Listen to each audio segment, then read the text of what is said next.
Welcome, everyone. I call to order the regular meeting of the Fitchburg Conservation Commission for October 4th, 2023. The Conservation Commission consists of 7 members. Members are citizens residing in Fitchburg. The commission is appointed by the mayor and accepted by the city council and serves on a volunteer basis.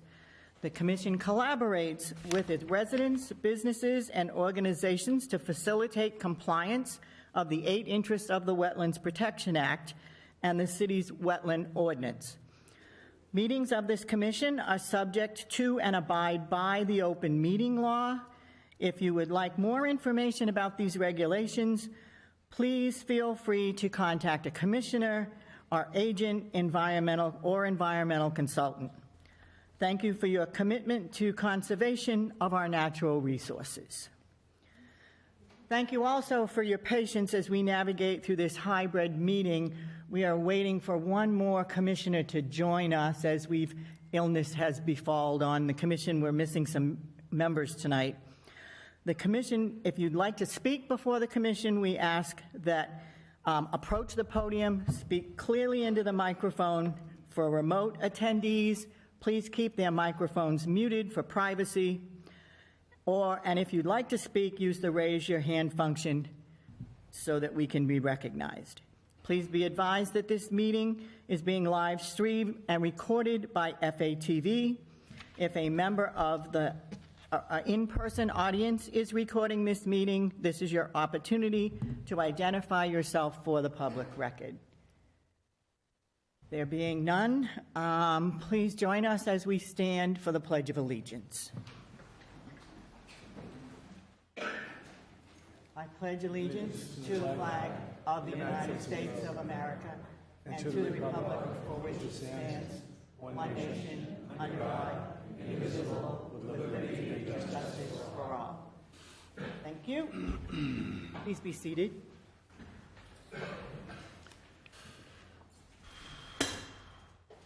So at this point, we are going to take a quick recess while we wait for our 4th commissioner to come online, who has said she's going to attend. Right now, we do not have a quorum, so we are unable to proceed at this point. So if everybody will be patient for a couple of minutes, we're going to give her a few minutes to see if we can get her online. Okay. I'm going to text.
hearing will resume. Thank you so much. So we will now call the roll of commissioners. Commissioner Baker is unavailable. Commissioner Christian?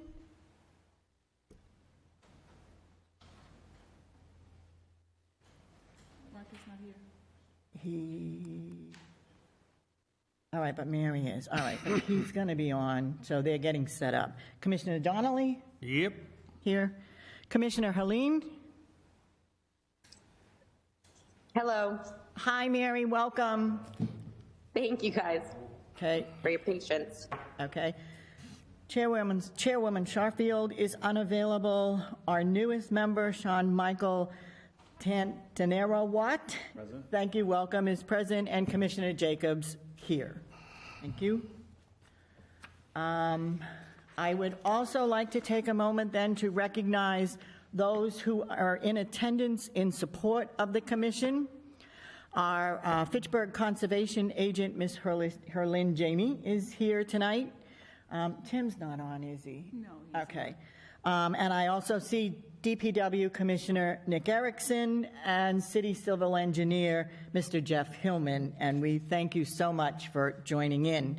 For those in attendance in the room, please be sure that all devices are silenced so as not to disturb these proceedings. Thank you very much. Okay, and we are ready to move on. Our first order of business.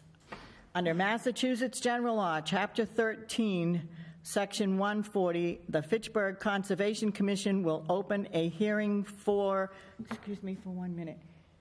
Do we want to do Oak Hill? It's completely up to you. Okay.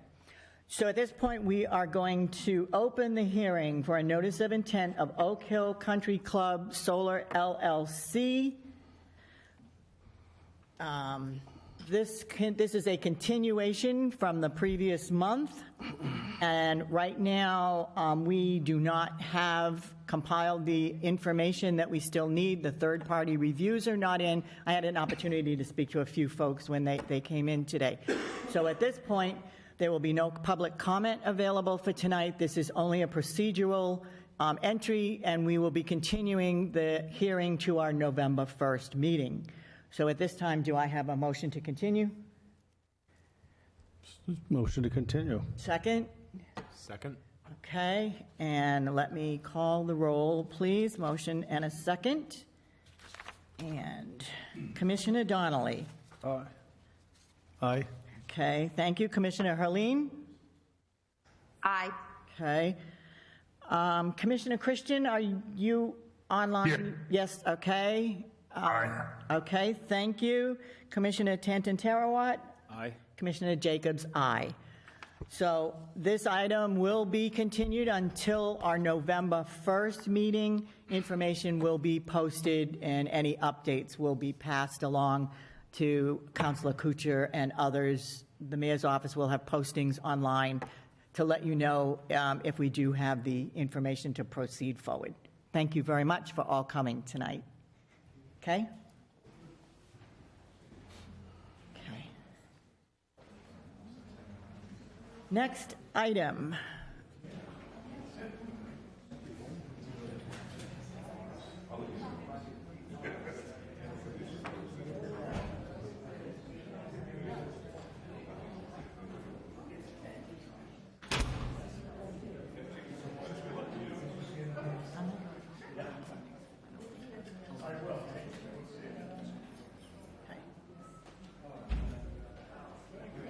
Mr. Cleaves, are you ready at this point if we proceed? Okay, thank you. Again, under Massachusetts General Law, Chapter 13, Section 40, the Fitchburg Conservation Commission will open a hearing, actually a continued hearing. This is for a notice of intent for Ivor Johnson Group, the Ivor Johnson Mill renovation at 91, 98, and 87 River Street. This is a continued hearing from September. Mr. Cleaves, thank you for coming.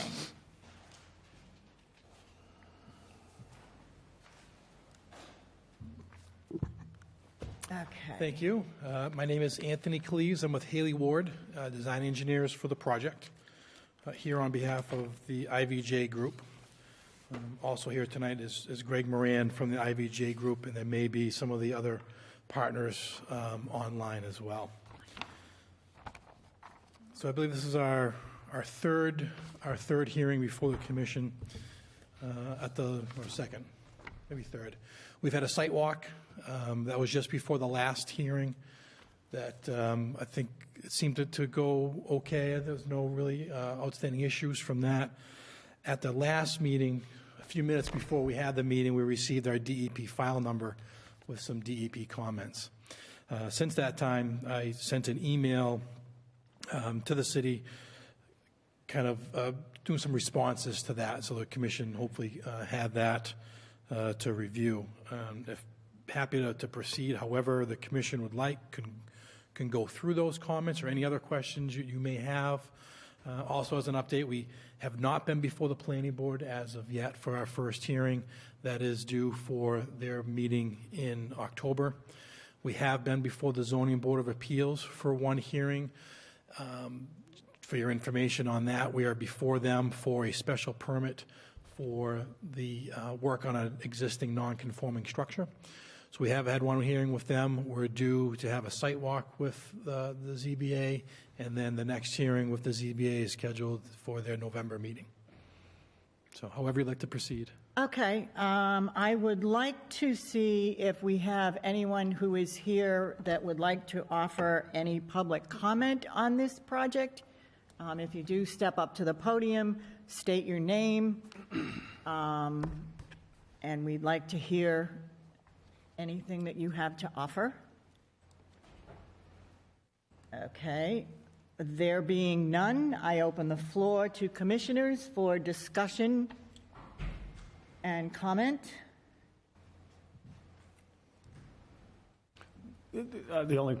We took a walk out there. The only question I had, I guess, is we didn't get a chance to see the outflow. The vegetation didn't allow it, or we didn't find it, one of the two. And I guess knowing where it is, and the elevation, I guess, is listed here in this new document that we got. But I guess, and it suggests that it's 9/10 of an inch of a foot above the high water mark. Right? Yes, or It meets it? Okay. about a foot above the mean annual, correct. So the existing outfall of the system of the Ivor Johnson property, we could never find. We did extensive amount of work, jetting lines, walked the bank many times. I could never find that outfall. We've seen some other pipes for the catch basins come out there. Couldn't find the existing one. We were never really going to intend to use that. The pipes that are there now are very old, so we're redoing the entire system. And so what we have before you is a new line that goes through the abutting property of Kelly Wood Products, and all new piping, tying in and discharging to the edge of the Nashua River. Okay. You can see that on a couple of the sheets. It's on an inset. But we have that pipe set back from the edge of the river as well, and the riprap pad associated with that is set back from that flow as well. So to not impede the flow and to not have the flow of the river impede our discharge location. So it's roughly, if you're familiar, if you remember from the site, there's a shed, storage shed that Kelly Wood Products had. If you're looking at the river, it's to the right of that shed along the bank, which is similar to a location of where they have an existing discharge as well. Thank you. And then the only other thing, I just got this, so I glanced through it, and I just want to confirm what I read. In the event of an increase in a 100-year flood, flooding will only consume parking lot, but not structure. Is that what I read? Or So on that, so the current flood maps, the flood elevation varies from about 470. Let's see if we 472 to 474-ish.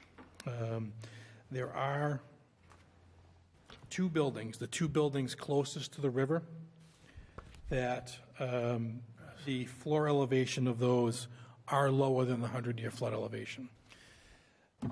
As these have been deemed historic buildings, the team has coordinated with the Fitchburg Historical Society and the Fitchburg Building Commissioner, and these buildings are exempt for that flood requirements for the Mass Building Code because of their historic nature. So the flood, if we were to get that 100-year flood elevation on the current maps, that would be above the first floor as well of the existing buildings. I just have a comment that I think it's a lot of those buildings, when we were on the site walk, we talked about a lot of those buildings being redeveloped. It's an asset to the city. It's providing housing that we need right now.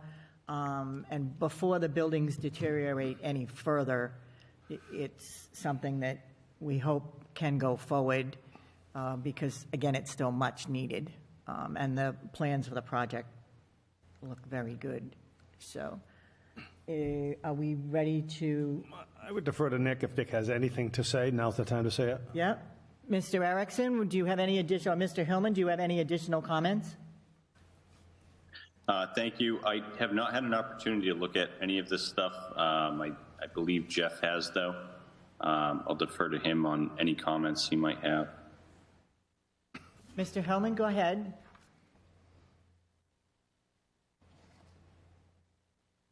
Hi, Board. Unfortunately, I have not had a chance to look at this either.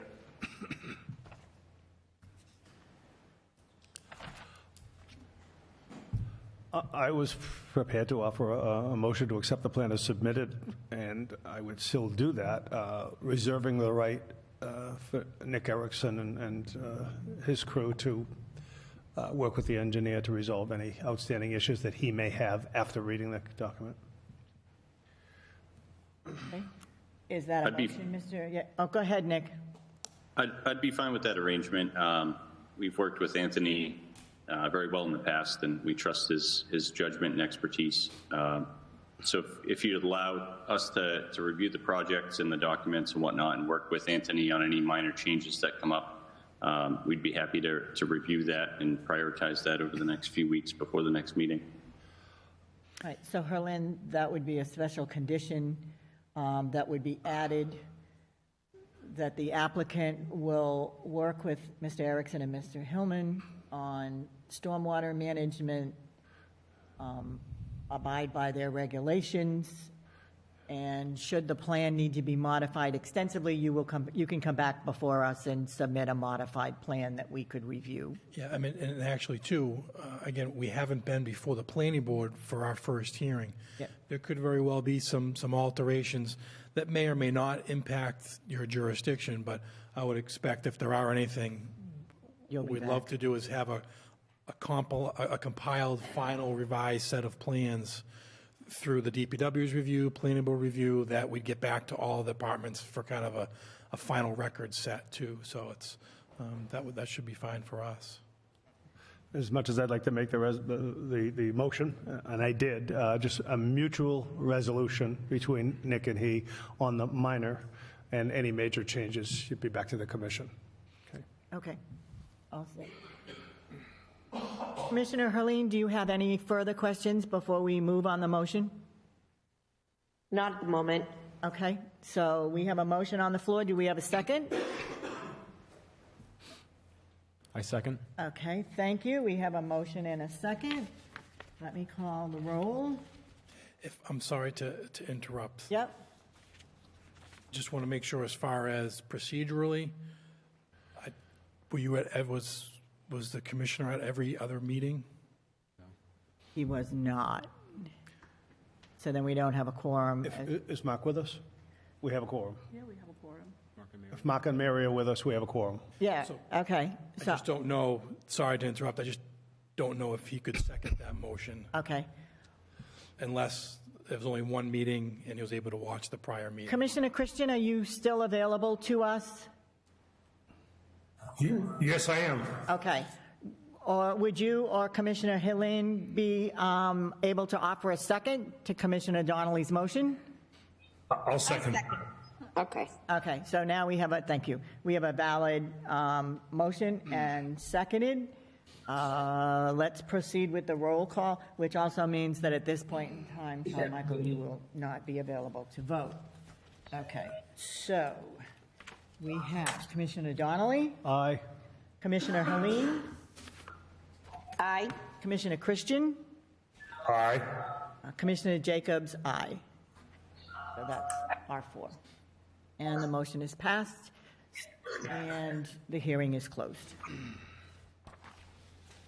Thank you very much. So that's it, all set for me for now? We are. Okay. Thank you. Thank you very much for your time, really appreciate it.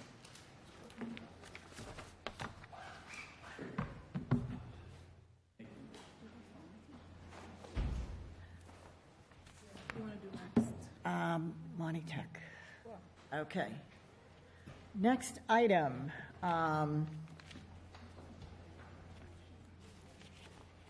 Under Massachusetts General Law, Chapter 13, Section 40, the Fitchburg Conservation Commission will open a hearing for a request for determination of applicability.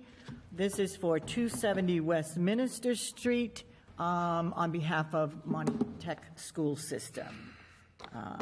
And who do we have to speak on this project, please?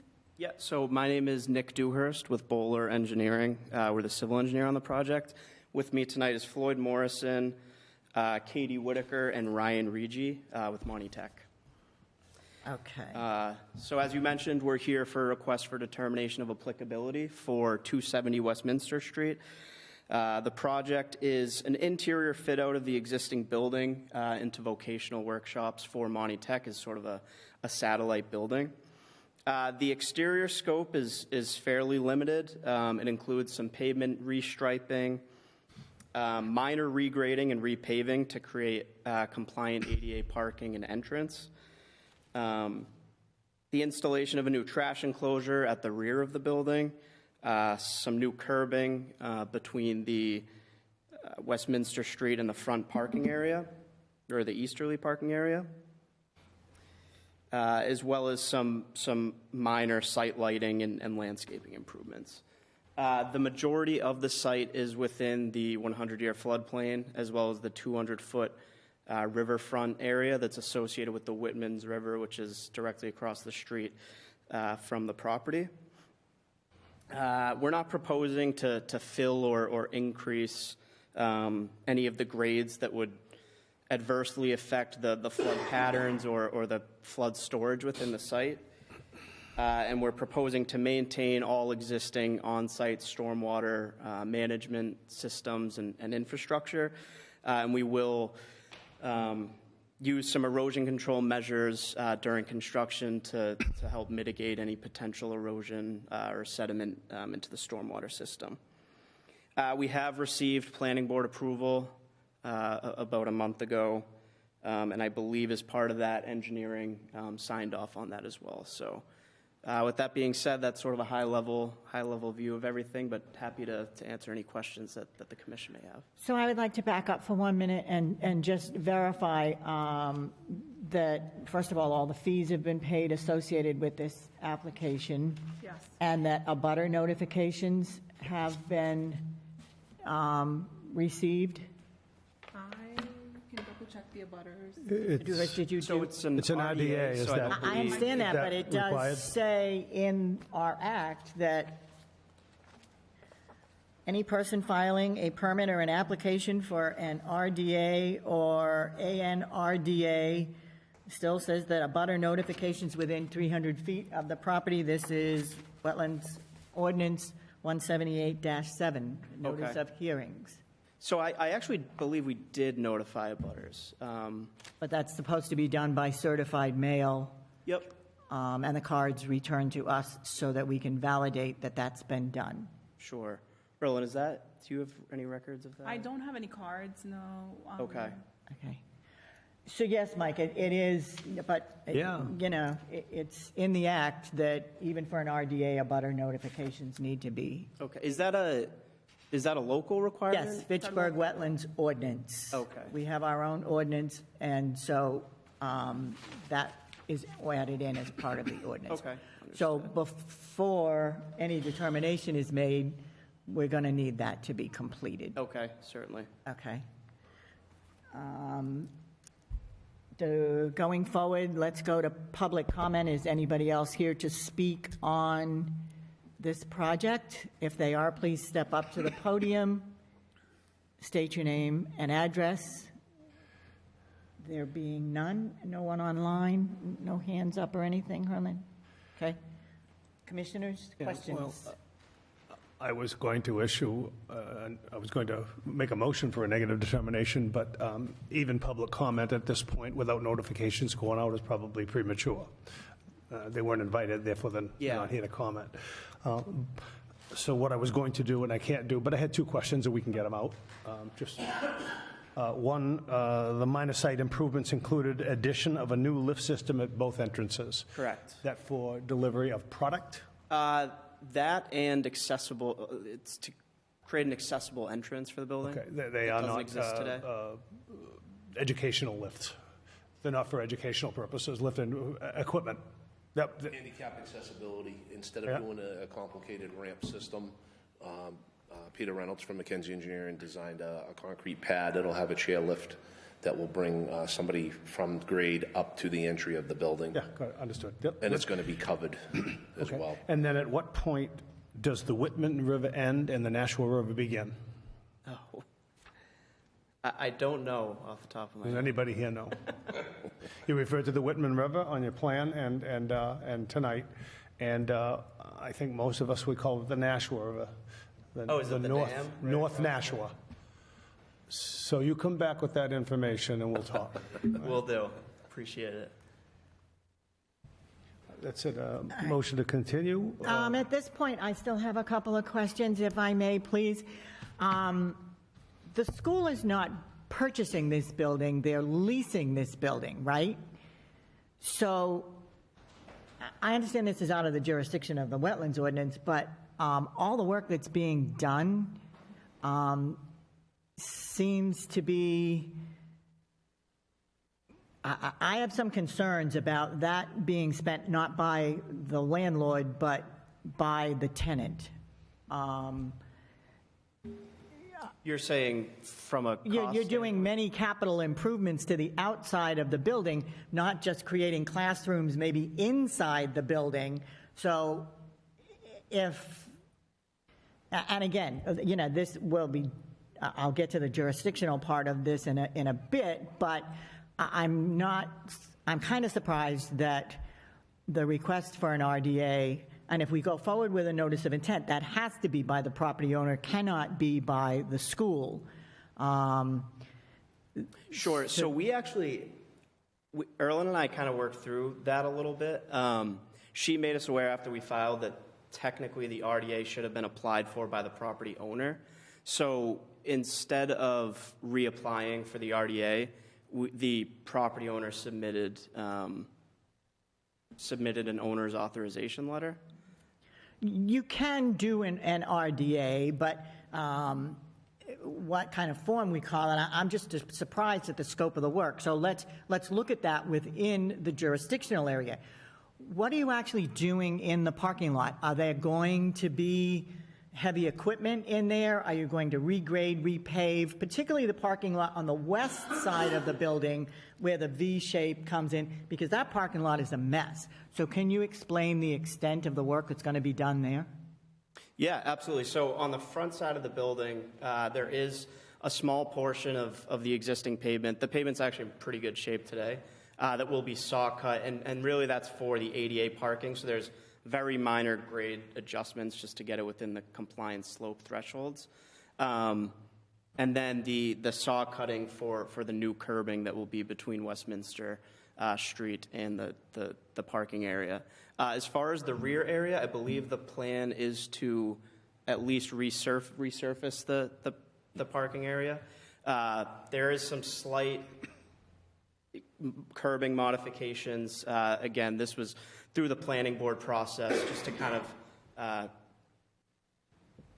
decrease the width of some of those driveways just for safety purposes. So are you going to be pulling up the old asphalt that's there, regrading? Can I add? Sure.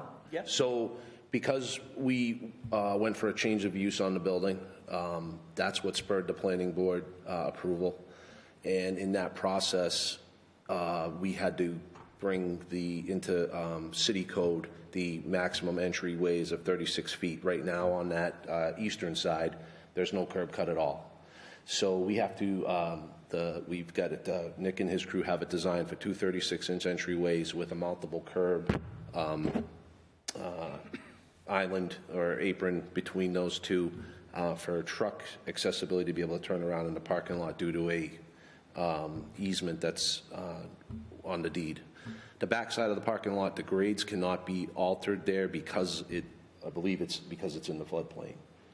Correct, yep. So that will just, as part of our agreement, we are resurfacing that back parking lot, but not changing any existing grades, bringing those curb cuts down to 36 feet as well, and of course putting another entryway for our second egress out of the building on the back, and the dumpster location. Also wanted to note, I don't know if, and I hate to hit him off guard, but Nick Erickson's also been a part of his expertise with the city as to what we needed to do there. So I don't know if he's still on and could add anything that helps what you're... But you're going to have heavy equipment in there doing work on the parking lot.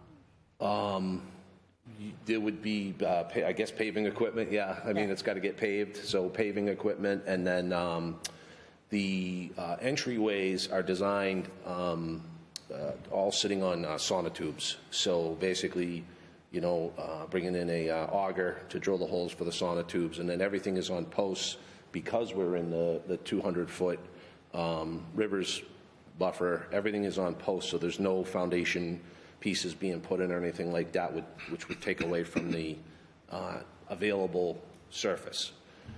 So there will be obviously equipment to do that work.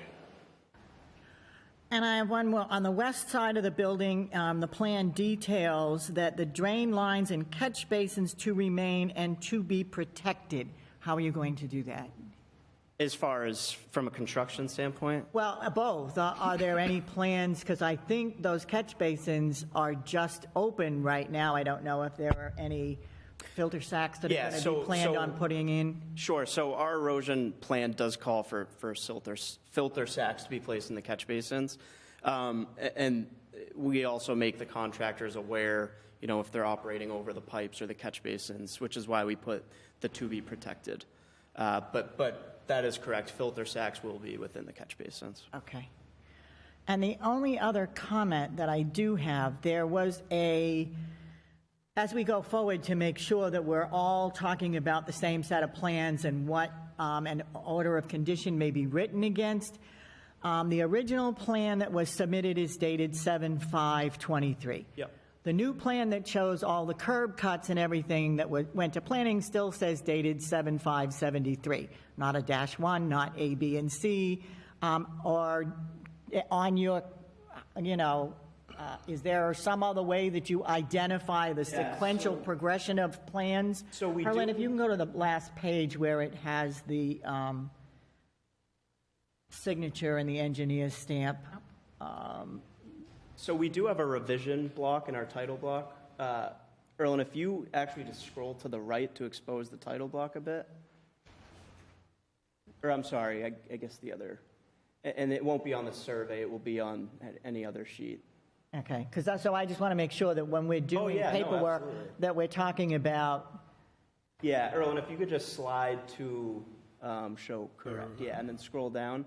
Within that revision title block. Okay, I see it now on the bottom. Okay, so that's what I want to know. So when we do get to final determination, I want to make sure we're using the right plans that match the number here. Yep.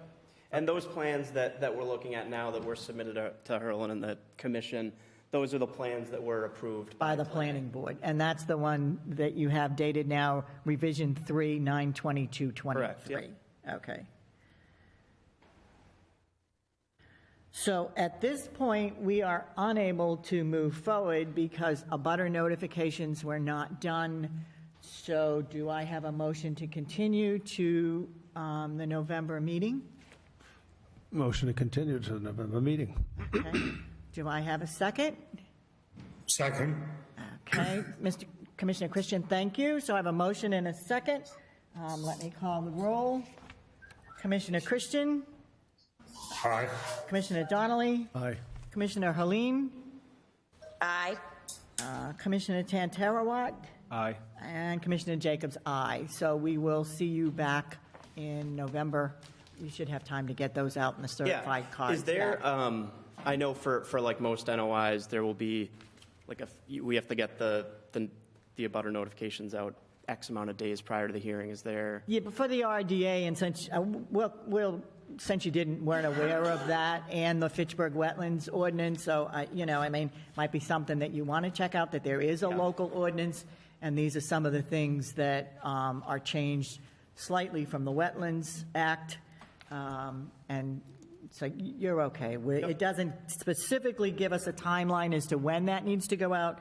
Just in the ordinance, it tells us that it needs to be done. And then you need to look at it's 178, chapter, section 7. Gotcha. While we're on it, what's appropriate time to notification? They need a 2-week notice? Do they need 7-day notice? And let's establish it so that we're not going through the motions where it has intent or a value. Well, if you get them out right away, we should get, so that the abutters need, let's say, a 7-day notice prior to the November 1st meeting. Yeah, and I'm not sure what the radius was for the planning board site plan application. 300 feet is, I think theirs is the same as 300. Okay, so we might, assuming the list falls within the time threshold required, we probably already have the list, so we can get those out this week. Do it. Is there, and again, I'm sure I can find this online. Is there a date in November for the next? November 1st. Awesome. Great. Okay. We really appreciate We are your time. continued Thank until you. the November 1st meeting. you. Everyone, thank you very much.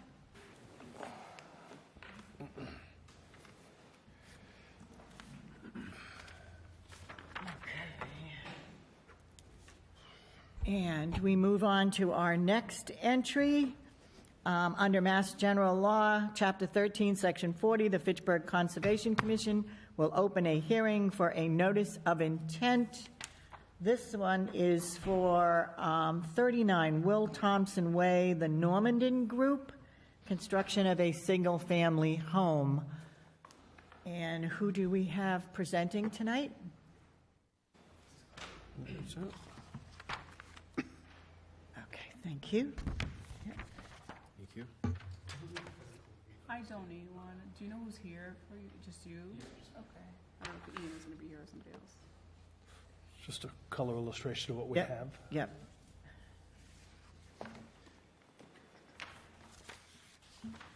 And if you could state your name, please. My name is Jonathan Collette. I'm with Haley Ward, representing the applicant, the Normandin Group. So this is 39 Will Thompson Way. We're proposing a single-family house, a driveway, and grading on site. On the colored plan I just handed out, the house is in brown and the driveway is in gray. Existing wetlands are located to the west of the site, just off the site, on the edge of the church parking lot. Those are outlined in blue. In purple is the 100-foot wetlands buffer zone. In red is the 25-foot no-build buffer, and in yellow is the 20-foot no-disturb buffer. We are also proposing a rain garden, which is colored in green. The rain garden is sized to provide storage for 1 inch of runoff across the entire impervious surface, so the driveway and roof area. And then we show erosion control following the 20-foot no-disturb buffer.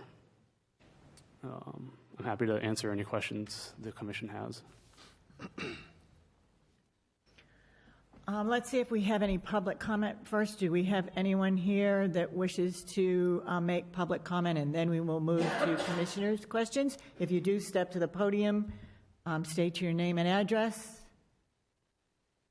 There being none, commissioners, you have the floor. Technical question. Rain gardens. they have specific soil and plants. Yes. Do you still want to call it a rain garden? Yep. Yes, this is a rain garden. So you've identified plant species and soil at the base of that? Yep. And so we don't have a rain garden detail on here, but I believe it's 2 to 3 feet of soil underneath the vegetation specific for the rain garden. But yes, this is a rain garden. Okay. I'm just going to back up for 1 minute because I did forget. You have your abutter notification cards that have been sent in, and Herlin, all appropriate fees have been paid? Yes. Okay, thank you. We can, sorry, Jonathan, we can move on. Fees. Fees would be both, because now it's the our fee, but it doesn't show up on the NOI. But we got our local wetlands fee also. Very good. Okay. And I would, I would ask that any order of conditions include demarcation of the wetland. It's a wet meadow. Right. It's either going to be, in dry times, it's going to be cut. In dry times, it's going to be filled. And we'd like to discourage the filling. And so demarcation of the wetlands with, I believe we have signs available to you. Yep. But I'd like to make that a requirement of any order of conditions. Do we want to do a site walk? Commissioner Helene, Commissioner Christian, if you're still available to us. Commissioner, if, Mike, do you want to do a site walk? I've been out there twice. I couldn't rule on the house below, but since then I've been out to that one. So that we can validate the wetlands delineation markings? See,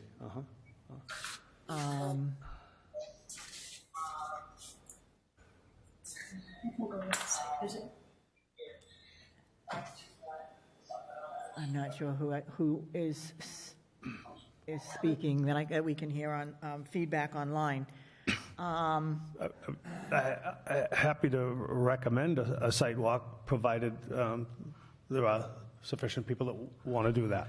I would like to see it because the One, that's enough. Yeah. We haven't been able, we weren't sure. I mean, we didn't go up into that lot when we were talking about Lot 2. So I would like to see what it looks like for Lot 3. The concern, and Commissioner Donnelly is right, at the corner of the garage where you're, coming close to the 25-foot buffer and the 20-foot no build, that is going to need to be perpetually marked because nature of it, the beast is going to be, somebody buys the property, they're going to want to expand beyond that corner of the garage because it's very limited where that space is. Yeah, absolutely. Our chair today is out sick, so we will have to coordinate a time with her. Commissioner Helene, do you, are you able to join us on our site walk? If we do a Saturday morning, let's say. Jonathan, can you do a Saturday morning? Yep, that works for me. Potentially, I can join. Okay. I guess it depends what Saturday, but yeah, I'll try to make it.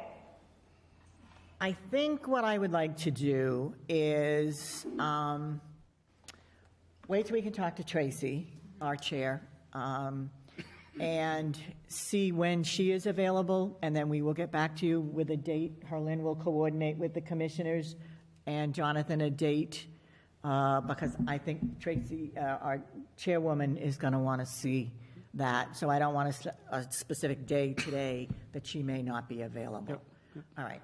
So going forward, we will schedule a site visit for all of us, preferably a Saturday morning, because that makes it easier for many. And we will get back to you with the exact date. Motion to continue the meeting till a site walk. Okay. Second? Second. Okay. Commissioner Christian, thank you. Let me call the roll. Commissioner Christian?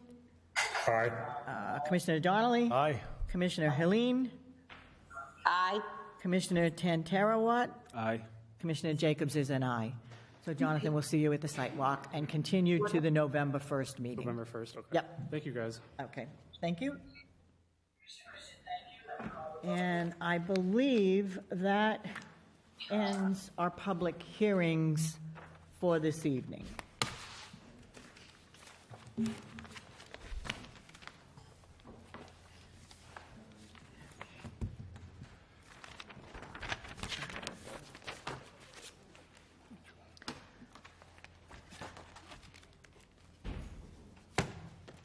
Okay, next up on the agenda is Mad River Solar, Ashburnham Street. Now, as an abutter to that project, I will need to recuse myself for that. This is an update that doesn't need a vote taken, so I will step aside, hand the floor to our agent, Ms. Jamie, and she will provide the commission with an update. And for the record, note Commissioner Jacobs steps away.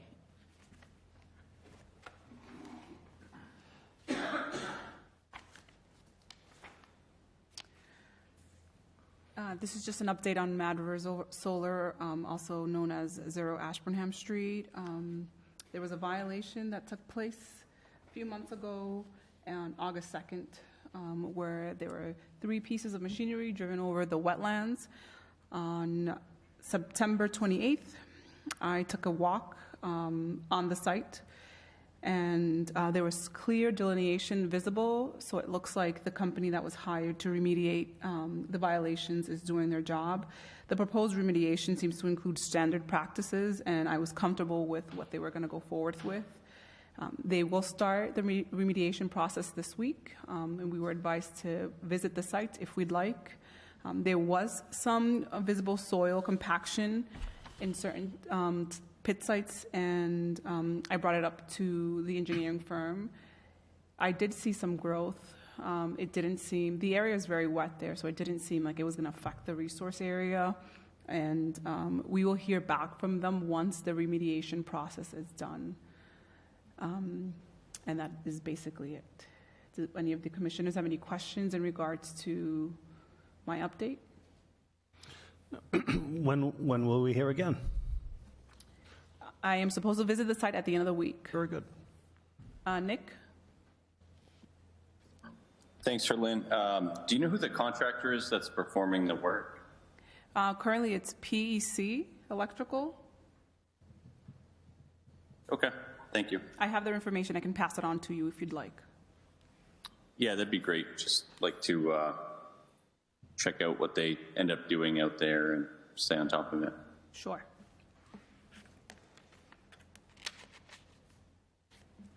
And I think we can move on to the next. Anybody else have any questions or concerns? Okay.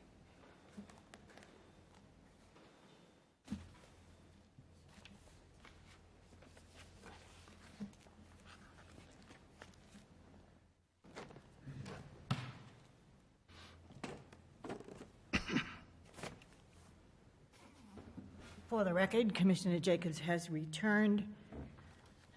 Ms. Jamie, thank you very much for that update. Next on the agenda is an update on Wallace Civic Center. Good evening. Hi. Hi. Good evening, Commissioners. Agent Erlin. My name is J.D. Head. I am the Associate Vice President for Capital Planning and Maintenance at Fitchburg State University. I am here, I'm not sure if my colleague from FMC is online or not. His name is E.J. Gottwald. You might recall him from the last meeting that we attended. Since that time, we have, this is, in reference to some of the runoff behind Wallace Civic Center, behind Landry Arena. Since that time that we had last met, the FMC, who manages the arena for the university, had installed a Cape Cod berm around the perimeter of the parking lot, adjacent or in separation from the river to the, the edge of asphalt. There was a concern, and this is where EJ's, I see him online here, this is more his expertise with regards to the painting system that they were using with the ice. They are no longer using that system. I think they stopped using that when that was first brought forward. This time when they painted the actual deck, right? So there's no shavings. The paint shavings doesn't come off with the Zamboni when it clears the ice.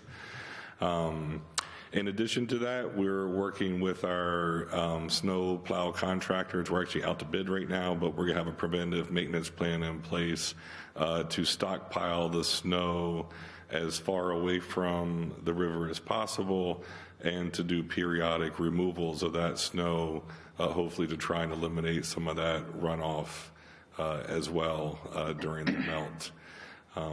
So I think that's the extent of our update. I'd be happy to answer some questions if you have any. I just want to say good luck getting the snow plows to push the snow uphill. Yeah, it's less than desirable, I'd say, Commissioner Donnelly. Yeah, good luck there. So excuse me, as I said before, everything's going to drain toward the river. Yes. It did it before the Civic Center. It's going to do it after, unless you change grades, and you're not going to. So it's going to enter the river. You must have broken the Cape Cod berm to allow it to get to the river. And so the only outstanding question is how do we treat, not the water, how do we treat the surface between the pavement and the river to release the water, less the debris from the lot? Yeah. Any answer there? No, I mean, I think absent a storm water management system under the parking lot, which, as you know, isn't there, it just sheet flows, to your point, from really any one point, it all is downhill from there. So there's only one release point from the parking lot right now. Do you know what the width of that is? From the hip? I mean, is it a car width, or is it 24 feet? Or 50? The width from the building to the river? From the opening of the Cape Cod berm. The Cape Cod berm is broken, otherwise you retain all of the water off the lot, and you don't want that. Yeah. So there's the way the Cape Cod berm was installed, we tried to install like a bit of a gate, if you will. So there's Cape Cod berm, and in front of it, another Cape Cod berm, so there is some relief. Mm-hmm. Otherwise, I think the water would back up into the building. It takes care of velocity, right? It's a bump. There's a bumper, and then the velocity was. We were hopeful that would help. With velocity and erosion. Commissioner Donnelly, I was there 2 days ago, and the berms look great. Thank you. So did I measure what the cut was? It's probably 12 or 15 feet. So it seems like there's enough of a relief, but then the second berm encompasses that and goes, another 10 or 15 feet on either side of the cut opening. So it looks really good.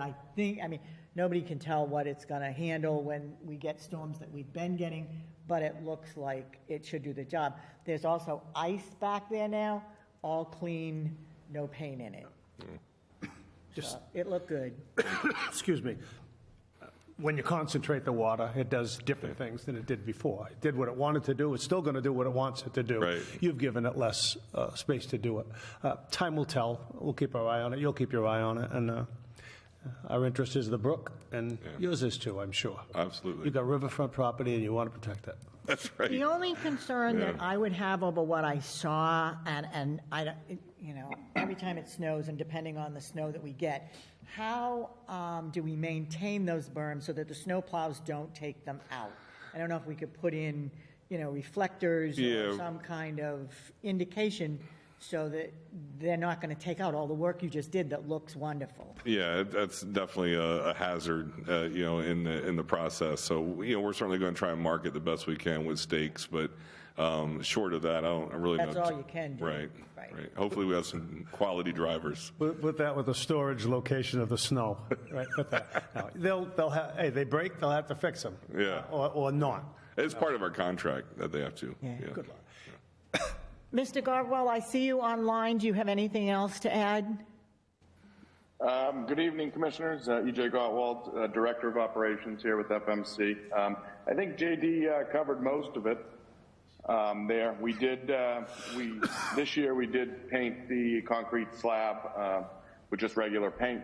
So moving forward, it'll be nothing but water coming out of the building, snow into the form of water at the end of the seasons, which can be driven around and placed in different areas to properly filter. But outside of that, I think we should be pretty good moving forward, and our drivers have been all sort of trained to dispatch the snow elsewhere and not towards that area. I do know since that's been in place, the water does pond quite a bit as it does back right up into the building and onto the ice surface. So I think down the line in the future, it's just going to have to be watched. But outside of that, I don't have anything else.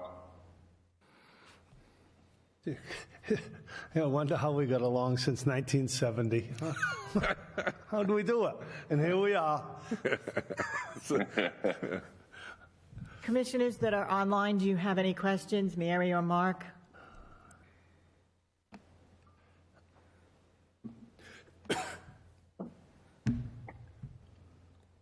I assume that we're good. So, Mr. Gottwald, Mr. Head, thank you very much. Thank you. We've appreciated all your efforts in that area, and we look forward to continue to work with you in the future. Likewise. Thank you all. Thank you so much. Thank you so much. Good night. Very good, Commissioners. Thank you very much for your time.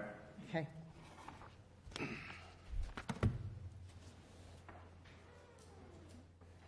Okay, next item, 46 Sheldon. Again, this is just an update for commissioners.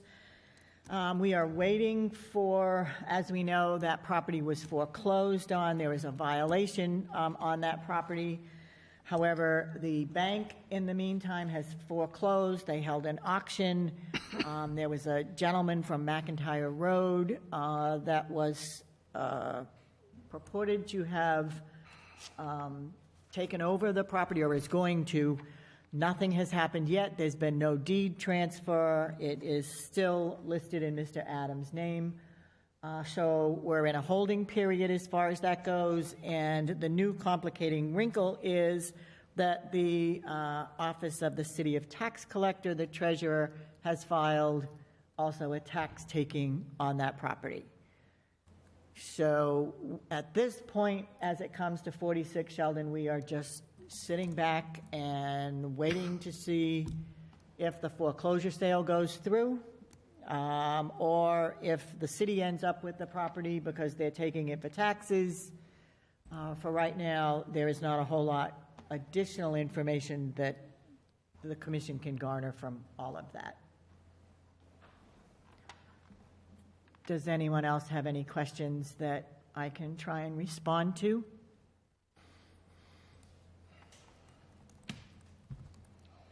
That being none, that's the update. Next item, 71 Wachusett Street. I'm going to let Herlin explain this, but this was a recent issue with all of the heavy rains that also impacted Leominster. We did have some impact here in Fitchburg. Herlin, the floor is yours. So 71 Wachusett had some issues with a current garage that was built over what seems to be a brook. The building commissioner contacted our department for an emergency order in regards to the demo of the garage. It actually had washed away. And our executive director issued an emergency certification form so that the work can be performed. And then Joyce and I went on a site walk on September 22nd. We visited the site. I do have pictures. Something is up with my phone and the transfer of pictures. I think Mike Donnelly was also on site and we were able to view it.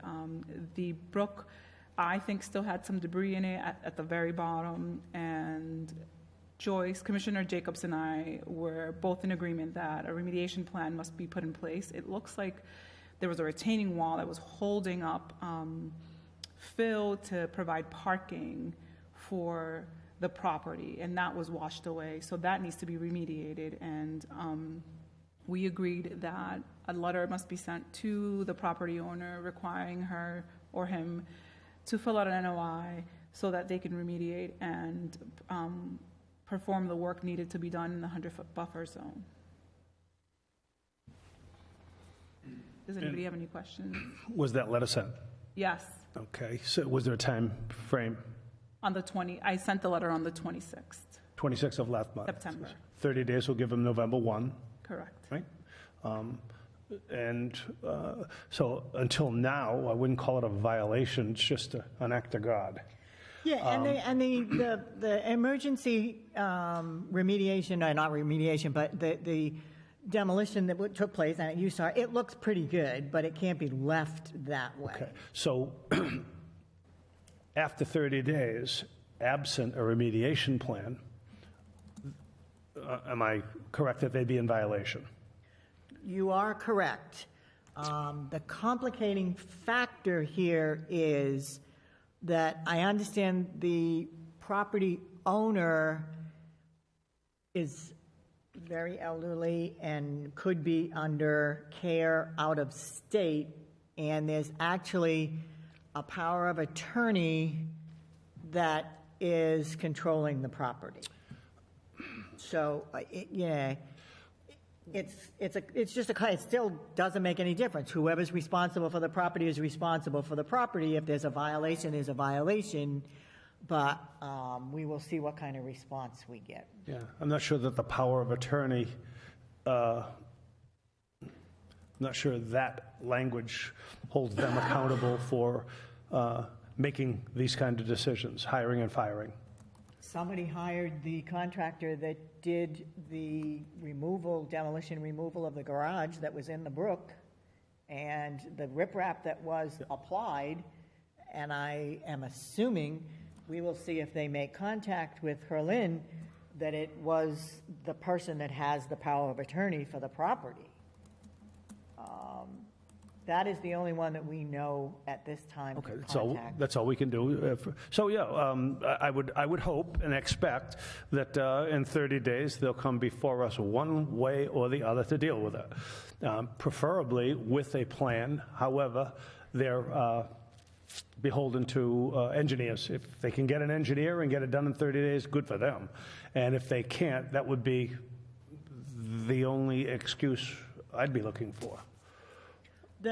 For right now, the property appears to be fairly stable, at least the banks going into the brook. But they now have no driveway or no parking lot. There's still another garage, because there were two garages that were there, so they have no access to that. They just have the one little single driveway next to the thing. So that all needs to be remediated, and there are building requirements that Commissioner Barbadero talked about, that this is a multifamily home. They have to reasonably be able to park an X number of cars. Right now, they can't do any of that, so.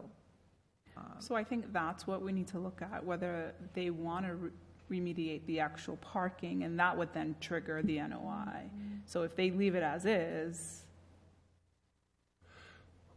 Well, there's an alteration, so the NOI is triggered. I mean. All right, so we'll wait until the end of the month and see what we hear from them, and we will put it on the agenda again for November. Okay.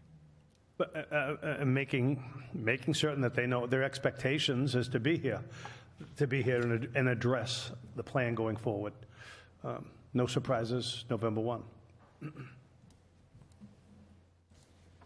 Okay. Next item. Mr. Kuba, you are joining us tonight. Please, if you'd like to step up. This is 691 Mount Elam Road. Good evening, everyone.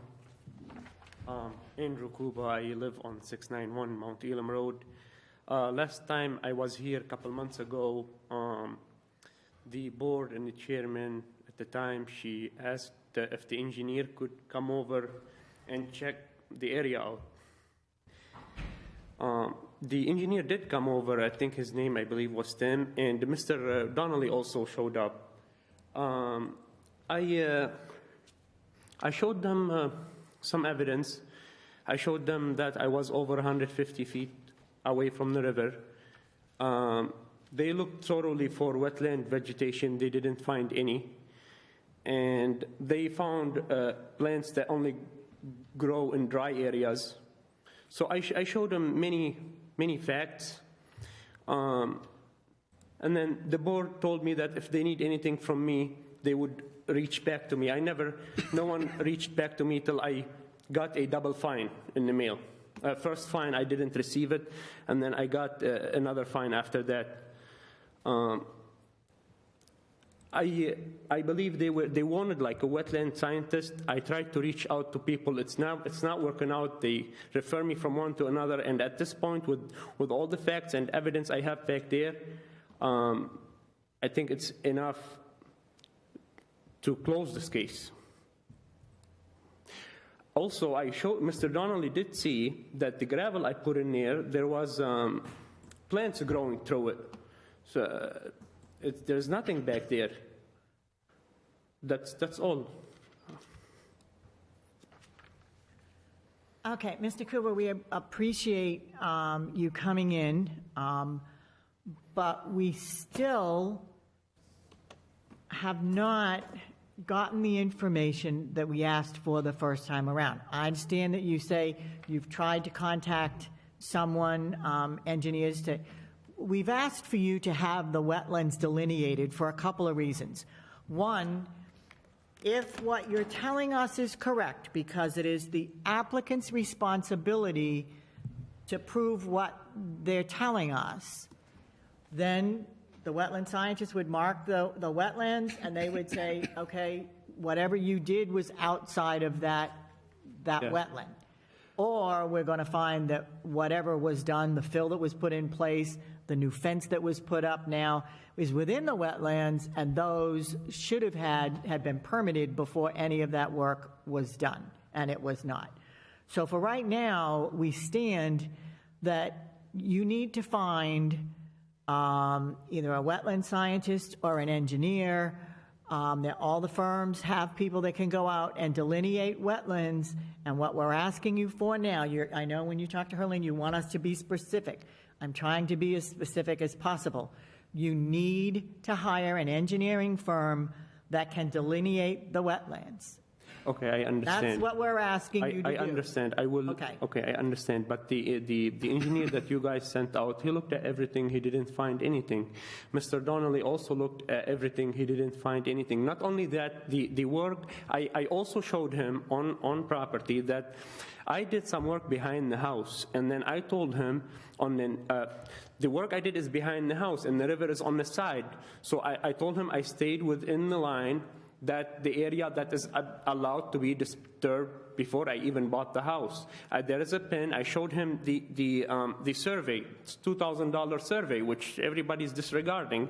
There is a pin the guy put in the ground on the front of the property. It's on the survey.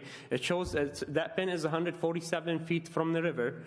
And from there on, after that pin, is area that was and is always allowed to be disturbed, and I stayed within that area, which is a straight line adjacent. They didn't find anything, and now they're doing consecutive fines.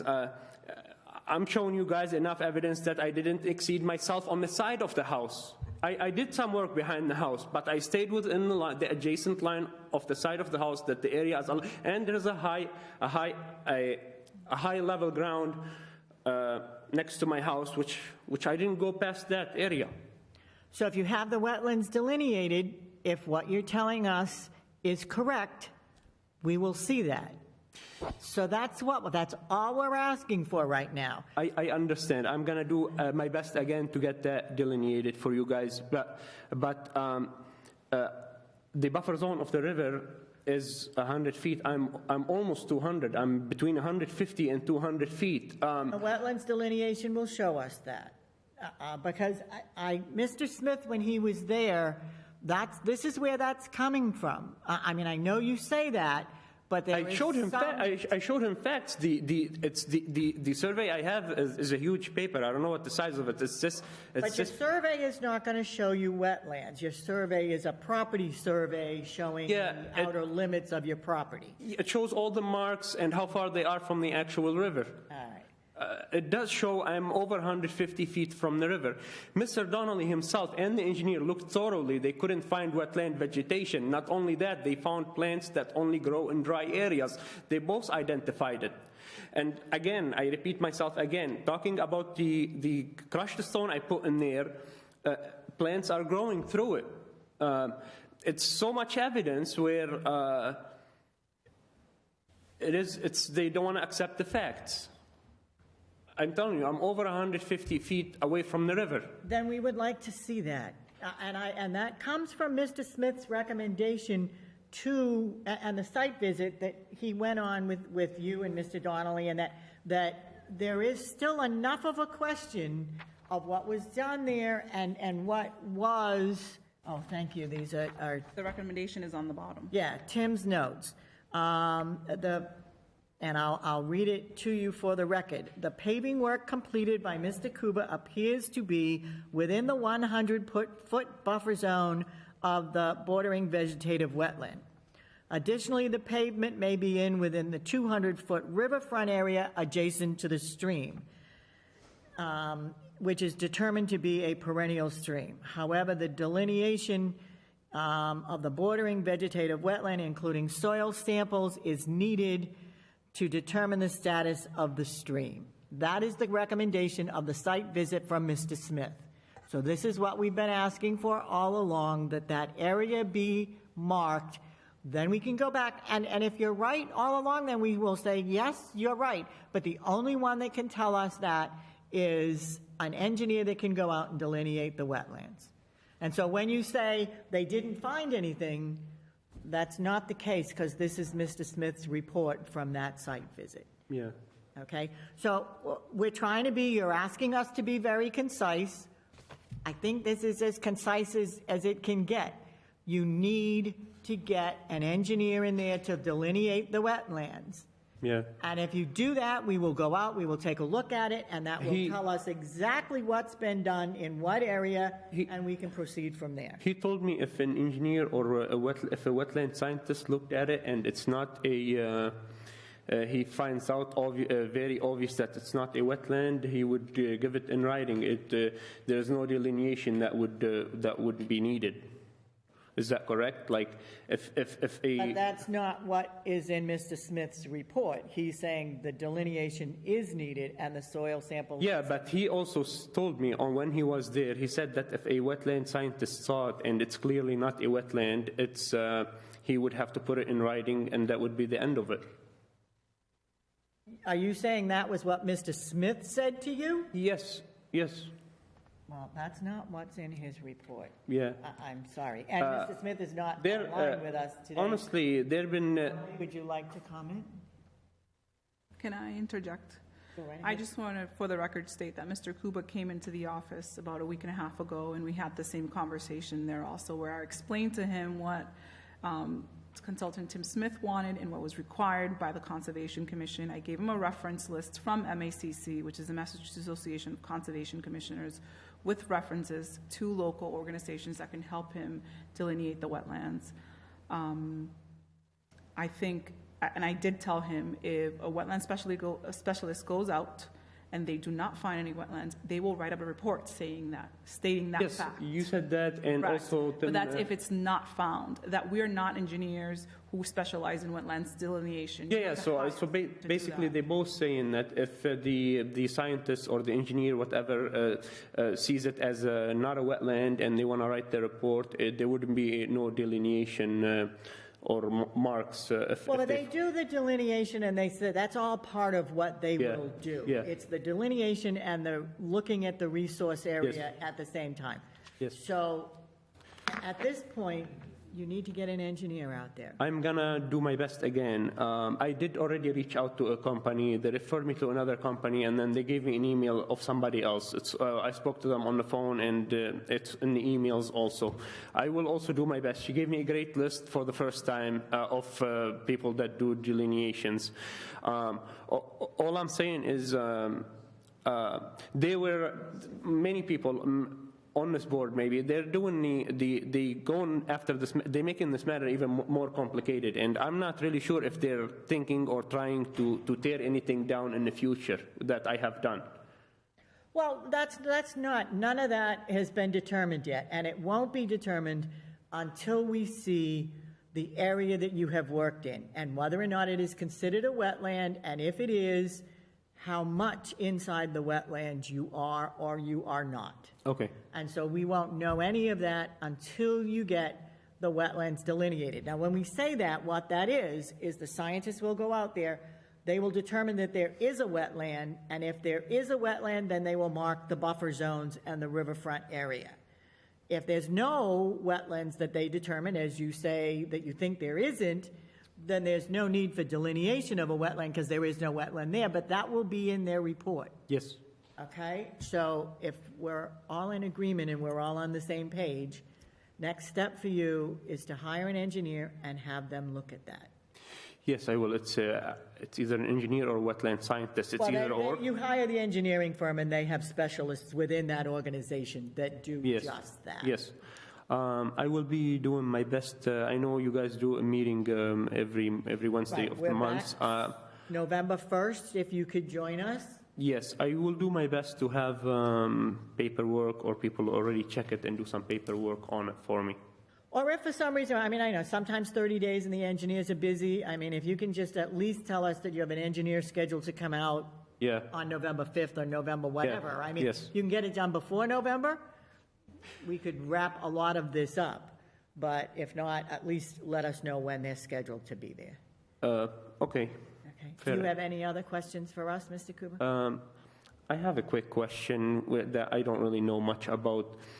My house is on a slope, so basically all the rainwater goes down. And then there's that river, and there's multiple properties between me and the river. I want to ask you, if rainwater going through the property, does that make the area, any area, a wetland, or a wetland is where a buffer zone of a river? So just because you have water, surface water on your property doesn't make it a wetland, because that will, and Commissioner Darling, you've been doing this a lot longer than I have, so I would like you to chime in there. But over time, as the water continues to flow in that area, it changes the soil type and the plants that grow are wetland plants, and it develops a wetland. Yeah. So it depends on how long your property has been wet. Yes. And whether or not it's new or old, or whether it has established a wetland area. Another quick question, same matter. So you could have a river next to a river, like within, let's say, 50 feet. It could you could have a river, and if 50 feet from the river, that could be a wetland. It would still be a buffer zone for the river, but 50 feet, let's say, for example, from the river, could it be considered not a wetland? 50 feet from it could be a wetland, but you're still in the buffer zone, which is still I understand. The Conservation Commission. Yes, I understand it's still in the buffer zone, which belongs to here. So, but it could be not a wetland, even 50 feet from the river, right? It might not be, but it is considered the buffer zone. Yes, I understand. Which is still jurisdictional to this commission. Yes, I do understand that. They said that some rivers are classified differently. Some of them, whatever it is, some of them you have to be 100 feet, and some of them you have to be 150, some of them 50 actually, and some of them 200. Good enough. That's all I have for questions. I will do my best from now till the next meeting, and I will reach back whether to her or to this committee if they came, or when they're scheduled to come over. All right, and if you keep Herlin in the loop, so if you do get an engineer, you might just drop her a line or an email or a note and just say, the engineer is scheduled to come on the 15th or whatever, and then she will be able to update us. so that we know that there's progress being made. Yes, I will do that. I received an email for the first time from her a couple days ago regarding this meeting. Prior to that, I never received no emails, no nothing whatsoever. I have received the second fine. I did not receive the first fine. I am thankful that she did reach out to me, because they issued 2 consecutive fines without anybody reaching to me. Even the engineer that went through the property never shared his thoughts. I don't know if he was supposed to. So I've never heard anything from you guys until double fines. Moving forward, she might be sending me emails about whatever meetings or whatever it is. I think that's a better, proper way that I get notified, because I never got notified, and right now there's, for the record, 2 double fines, which I think we will get it resolved and see how things will work out. Okay, and we appreciate you coming in tonight. Does anyone else have any questions or comments? I do. Go ahead, Mr. Donovan. Just a bit of history, that's all. In May 10th of 2021, this started. And at that time, the gentleman was instructed what to do by the building department and Michael O'Hara. 2021, this is what you have to do. Forget about what was done, but this is what you have to do. So counsel was given him. Mr. Smith and I, Mr. Smith, you referred to him as an engineer. Mr. Smith was our agent, and he advised you on that site visit what to do. He didn't tell you it was a wetland. He didn't tell you it wasn't a wetland. Contrary to what you heard, he didn't say it. He didn't find anything. It was what you heard. He didn't say it. He counseled you on that site as to what to do. So you were told twice what to do. Now, the ball is in your court, not anybody else's. It was put in yours. 60 days ago, you attended this meeting, and you were told what to do. I know, because we just went over the exact same thing that we went over 60 days ago. We said that nothing changed. No, sir. Yes, my turn.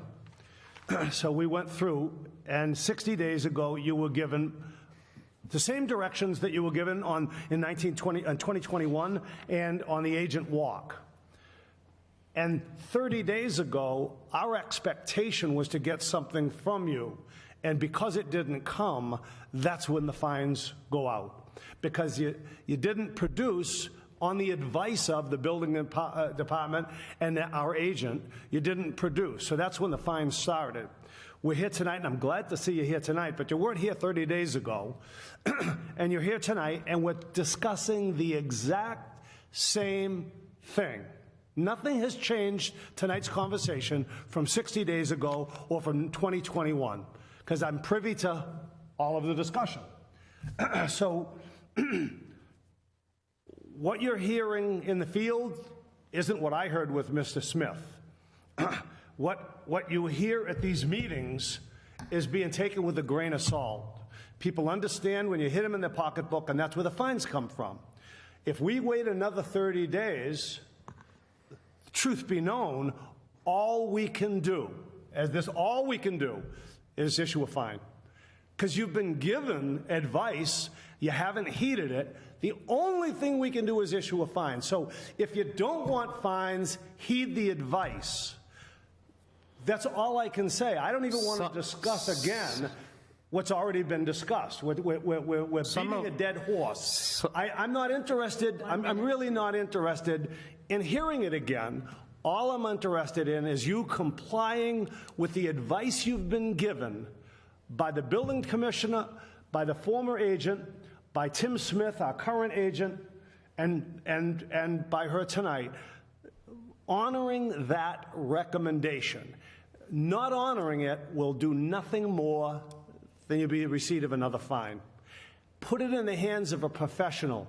Don't put it in our hands, and we're not going to put it in your hands other than you hire a professional to convince us we're wrong. Hire a professional to convince us wrong, because you're not going to convince me that I'm wrong. You're not going to convince me that I'm wrong. A professional might, but I have I have a sneaking suspicion that our agent was correct, because all he did was give you advice. He made no determination, nor are you, or you. None of us are making a determination. The one who's going to do that is a professional. That's all I have to say. Commissioner Donnelly, thank you very much. I would like to add a couple things, ma'am. A few of the things he just said are not correct whatsoever. A few things. Regarding to the engineer Tim did tell me when he was there that if a scientist looks at it and it's very obvious to him that it's not a wetland, all he would say is write a report and then close it right there. He did say that. He did say that very clearly to me. That's one. Second. He refers to the building inspector. I don't think the Barbadero. Yep. Yeah, the building commissioner. He has nothing to do with the wetland, I believe. Erosion, you cleared 20,000 square feet. He recommended to you to file a stormwater management plan. Yeah. Did you do it? Sir, I had an engineer talk to him. He doesn't want anything. He was talking about a drain, I think. I had an engineer talk to him. Nothing. He never responded to what kind of drain he wants. Okay. And then it's not the information we got. If I may just, and this just to clarify, the length of your lot from Mount Elam Road to the rear of your lot, what is the distance? I believe it's 260, I believe so. I used to have it on my phone. Mr. Smith, over the course of 260 feet, said this looks like a wetland and this does not. Over the linear 260 feet. So some of it is and some of it isn't. It's undulating. That's what he said. I was there. I understand it. You understand that. Some could be, some may not. 260 feet may not be. 60 feet may be. 6 feet may be. That's what Mr. Smith said, and I'm clarifying what he said. You only look at the part where it wasn't. Sir, you said. All right, so let me, right here. We're not going to do the he said, but, so, Mr. Kuba, as long as you understand why we're here tonight, again, in that case, Commissioner Donnelly is right. We asked to have the wetlands delineated, the property delineated. Let's not, if there is wetlands, that will tell us. We want to see the delineation from around the brook and around the stream. That's fine. That's where we need to do. And if you agree to that, then let's have that done, hopefully by the November meeting, and that will tell us the next step of where we move to. I will be working on that, like I said. But he just I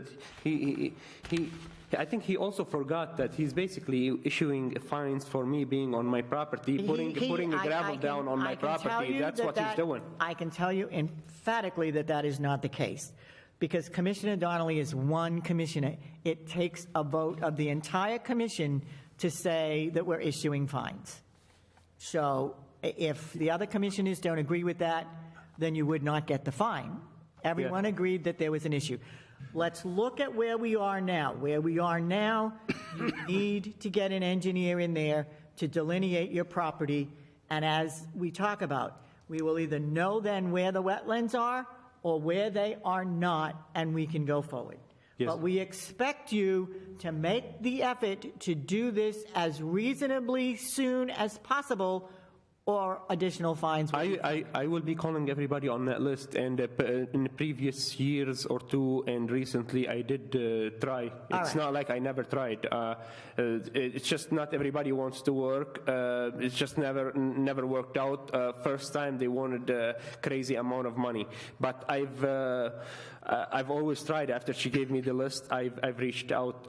All right, so you keep Miss Janey in the loop and make sure that we know where you're at, and we will see you again November 1st. Commissioner Donnelly, Jacobs, for the record, A certified letter was sent out to Mr. Kuba on August 17th of 2023, stating the balance of the first fee that was issued on the August 2nd, 2023 meeting, and then a second letter was sent to Mr. Kuba through certified mail, reiterating the fee that was assessed on August 2nd and establishing the second fee that was assessed on September 6th, totaling a payment of $600, which we have yet to receive.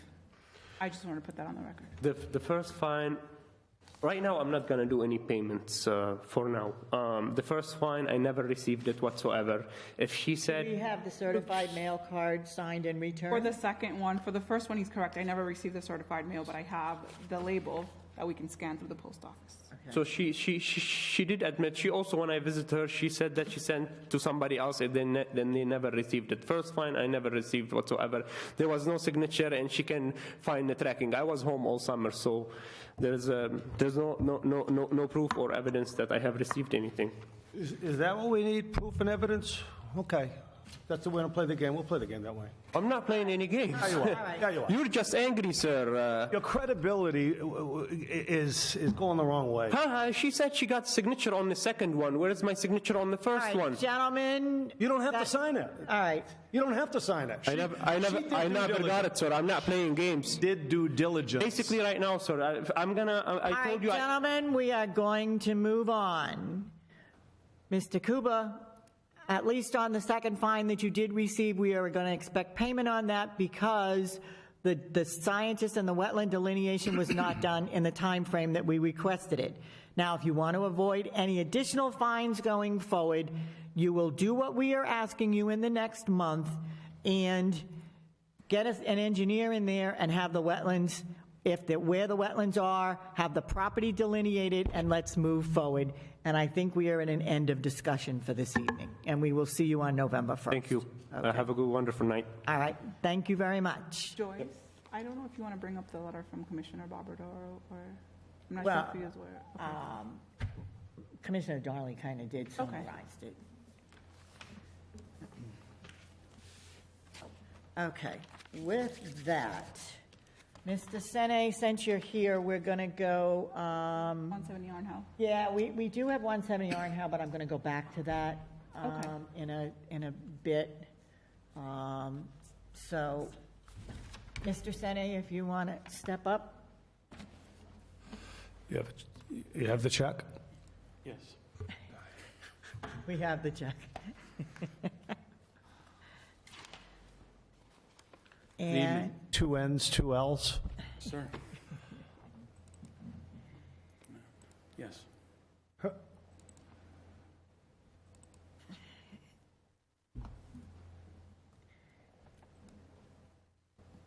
Harlan, when you're ready to report on your findings of your site visit. Sure. I'm just uploading some pictures, and I did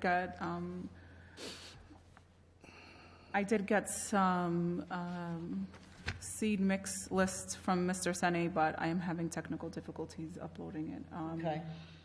On September 28th, actually, Mr. Sene was here before us in the August meeting, September meeting, requesting a partial certificate of compliance, which was issued to him, and a surety was assessed also. And for the full certificate of compliance, Commissioner Donnelly and I went out to the site on September 28th.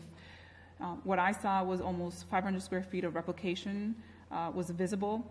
The replication area was seeded, and it looked about 200 plugs were installed. I think that's the number you gave us. There was logs in the section adjacent to the replication area, but they're just organic matter, and they will decompose, so we didn't really pay much attention to that. And then we also talked about what he called the original rain garden, and Commissioner Donnelly and I kind of agreed that essentially it's not really a rain garden. It was like a detention basin. Did you agree with that, Mr. Sene, that at the end it wasn't really a rain garden? When it came to the replication of the wetlands, for me, did it look seeded and the plugs were in? Yes, but what do? Do we monitor this and continue this open partial certificate of compliance, or do we walk away from it and say, let it do its thing and then we can return? My opinion is let it do its thing. The applicant did to the best of his abilities to remediate the area and replicate it, and I think that we should walk away from it, and if we have to go back in the springtime, we will, but I think we should move forward with the full certificate of compliance. Commissioner Donnelly? On that recommendation, on that observation and report, I'd motion to, I'd be happy to sign a certificate of compliance on the project over there.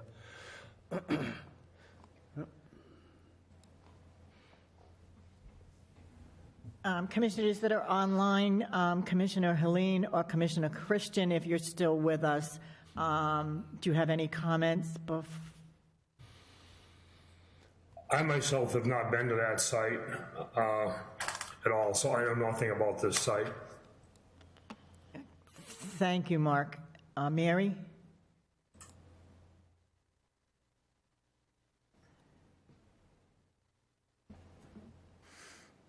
She might be. I would like to add also that Mr. Senni did email me that the wattles were removed because that was a requirement for the certificate of compliance. They're still in my truck if anybody wants to see them. But before we proceed with a second, I just have one comment, Mr. Senni. Thank you very much. That was a very favorable report, and I did give you a bit of a hard time at last month's meeting. So very happy to see that the effort was put forward, that the bond was posted, and so everything that we asked for was done. And on Ms. Jamie's recommendation, then I would be willing to proceed with the certificate of compliance. I guess I do have one quick question. Is there a plan in place for how we may try to keep, we're going into the wet season, so hopefully that means that we're not going to have to worry about somebody watering that or keeping the plants alive, which is probably what happened in the summer, why it didn't take, because even though it was a wet summer, it may have either flooded the plants out or dried up. But anything going forward to just try and help with what you did to retain that so it's money well spent, not, on your... A lot of prayer. If I may, my observation is, given the level of plant, given the elevation of the replication area, forget about it. It will revert to a wetland, given the elevation and the adjoining wetlands. Okay. It's not pretty, but to me, the elevation is the thing, given the wetlands adjacent to it. The water down there, the wetness down there, and the elevation, it's gonna be a wetland whether you like it or not. Okay. And the idea of planting seeds and everything, that accelerates it. That's it. It'll revert to a wetland given the elevation. All right, so we have a motion on the floor to issue the complete certificate of compliance for this project. Do I have a second? I will second that. Okay, and I will call the roll. Commissioner Christian? Yes, I'll vote in favor of it, going on the recommendations of my fellow commissioners. Okay, thank you. Commissioner Donnelly? Aye. Commissioner Helene? We may have lost me. Hi. Okay, thank you. Commissioner Terriart? It's getting late, I'm getting tired. And Commissioner Jacobs is an aye. Herlin, that is set. Mr. Senni, thank you very much. Yeah, he wants his money back. Two ends. What's so that the right hand knows what they'll do. How we do that? How do we go about returning money that was given to us? I want to know. I will email Mr. Senni to come into the office for a check, and our finance department will issue that to him. Does he have to wait for it? I don't know that yet. It's like some of the bills that we've had. In the past. Yeah, I mean, we all want to put an end to it. I just don't know how long it takes for a guy What to I get his do money. know is checks are run every 2 weeks. Correct. So there may Every be week. a 2-week time frame from when that is submitted? It's every week. Oh, every week now? Every week. Oh, okay. All right, so he doesn't have to be impatient, but he could expect it within In a reasonable 8 time. days. Yeah, Okay. all right. And Herlin And will next let Friday? you, yeah. Yeah, we'll talk about this tomorrow. I can, if you want to stop by the office. And do I need to, sorry, do I need to pick up the? Yep. Okay. The Certificate of will be compliance. signed tonight, but the commissioners present, the ones who are not here, will have to sign them as well. So that might take a little longer. All right. A month.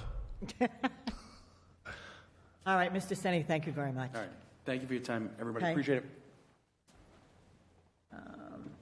All right, so we're gonna back up. I just wanted to tackle that while 170 Arnhow Farm.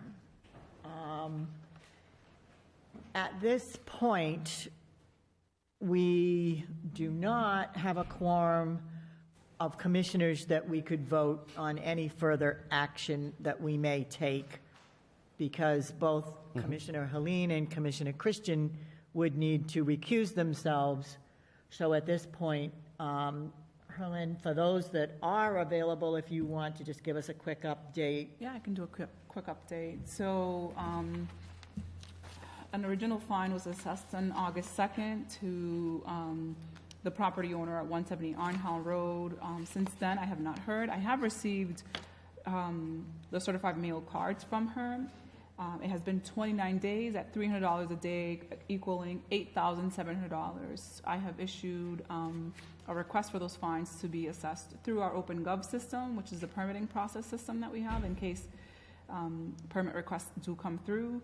And yeah, I don't know how the commission wants to move forward, but I know that there's other avenues we can travel.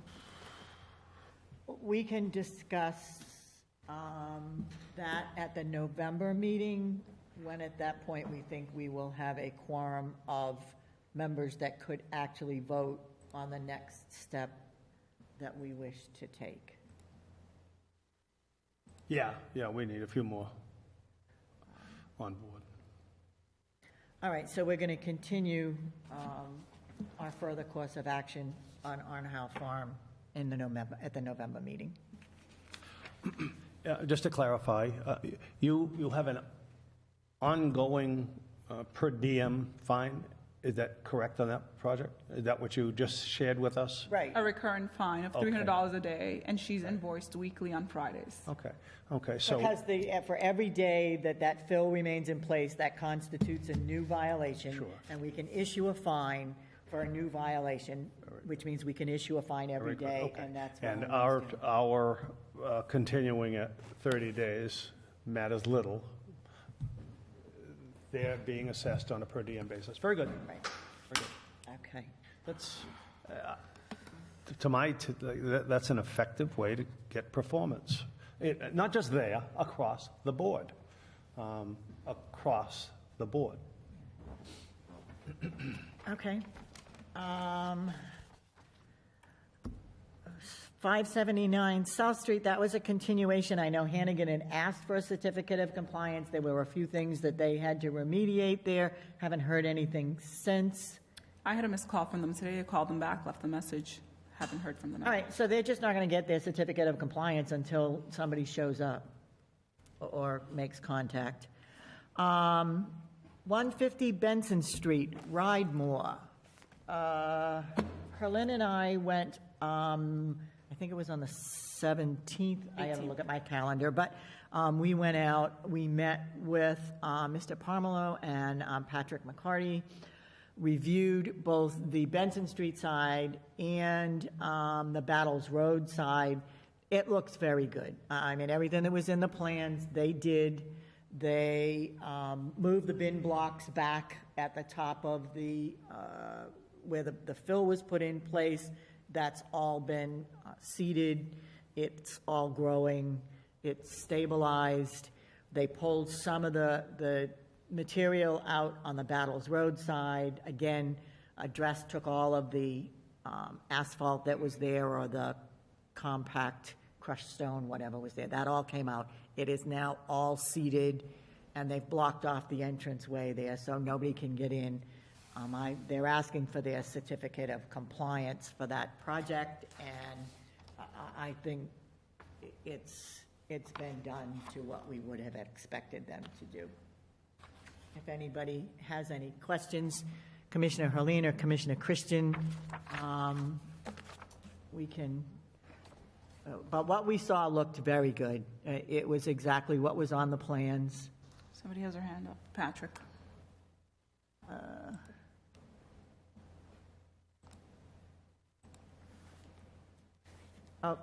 Good evening, Patrick. Would you like to speak on the site visit? Yes, good evening. Thank you very much for having me, Patrick McCarty, McCarty Engineering. Thank you very much for working with us. We're happy with the results. The stream is nice and clean, the new fence is up, and the rail trail folks are happy. And Mr. Pomerleau is looking to do some financing so he can do a new project at the site that we'll be presenting to the commission coming up. So he's hopeful to receive the order of condition, the certificate of compliance, so that this can be closed out on the title of the property. And I'm happy to answer any questions. I think I'm fine. Would we motion to issue the certificate of compliance? Yeah, motion to issue the certificate with, I just had. Go right ahead if you have a question. We'll close it up and then I'll comment. Nothing more. And thank you for your guidance, Patrick McCarthy. Okay. Mark or Mary, anybody want to second that motion? I will second it. Okay, thank you. So we have a motion and a second. Let me call the roll. I see Commissioner Christian is still with us. So, Mark? Aye. Commissioner Donnelly? Aye. Commissioner Helene? Aye. Commissioner Tantera, what? Aye. Aye. And Commissioner Jacobs, aye. So that is passed, Herlin. Because I think Joyce told me that Tracy went to it. Excuse me, somebody was not muted. Okay.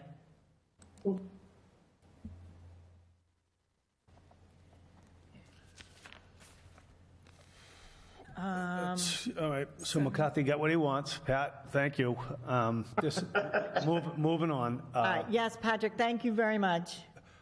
Thank you. I addressed the commissioners and challenged the commission. We often suggest that restoring a wetland would do more harm than good. I'll use as an example Ridemore. Who says, and so what? We fall back on that a lot on several occasions when there's a violation, a wetland's been altered, and we say restoring the wetland would do more harm than good. I think we got to look deeper or look more critically and see if that is not the case.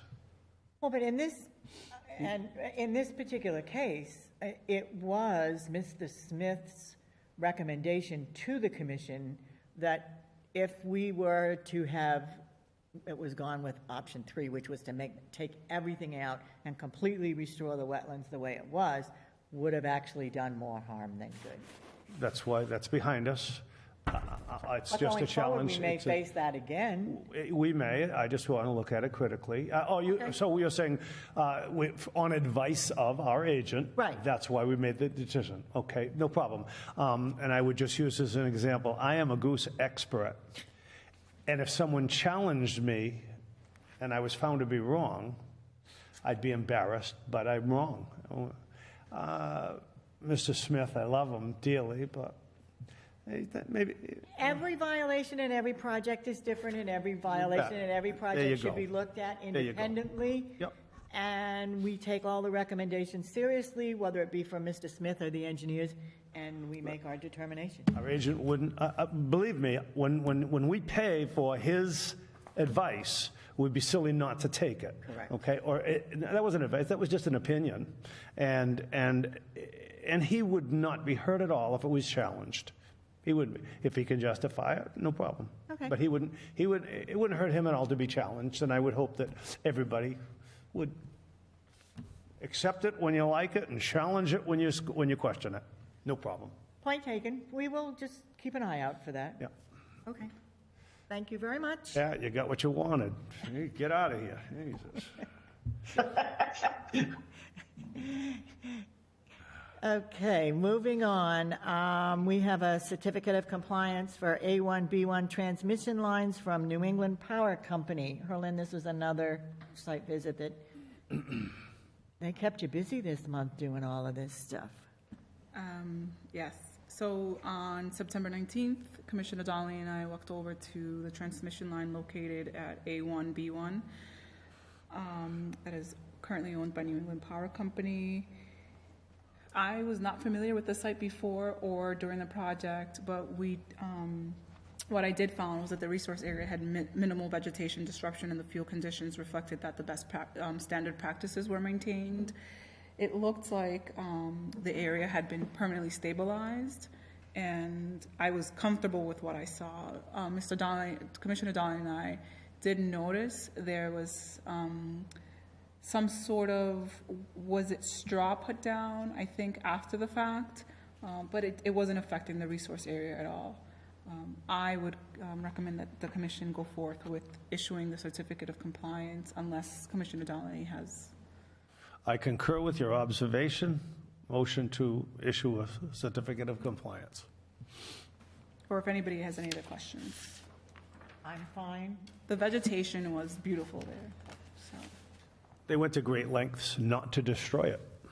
They put down a bridge, a wooden bridge, over everything so that they didn't have to replant and seed in many locations. So Yeah, this is what these guys do. They did a very huge deal. professionalized. Yeah, they were.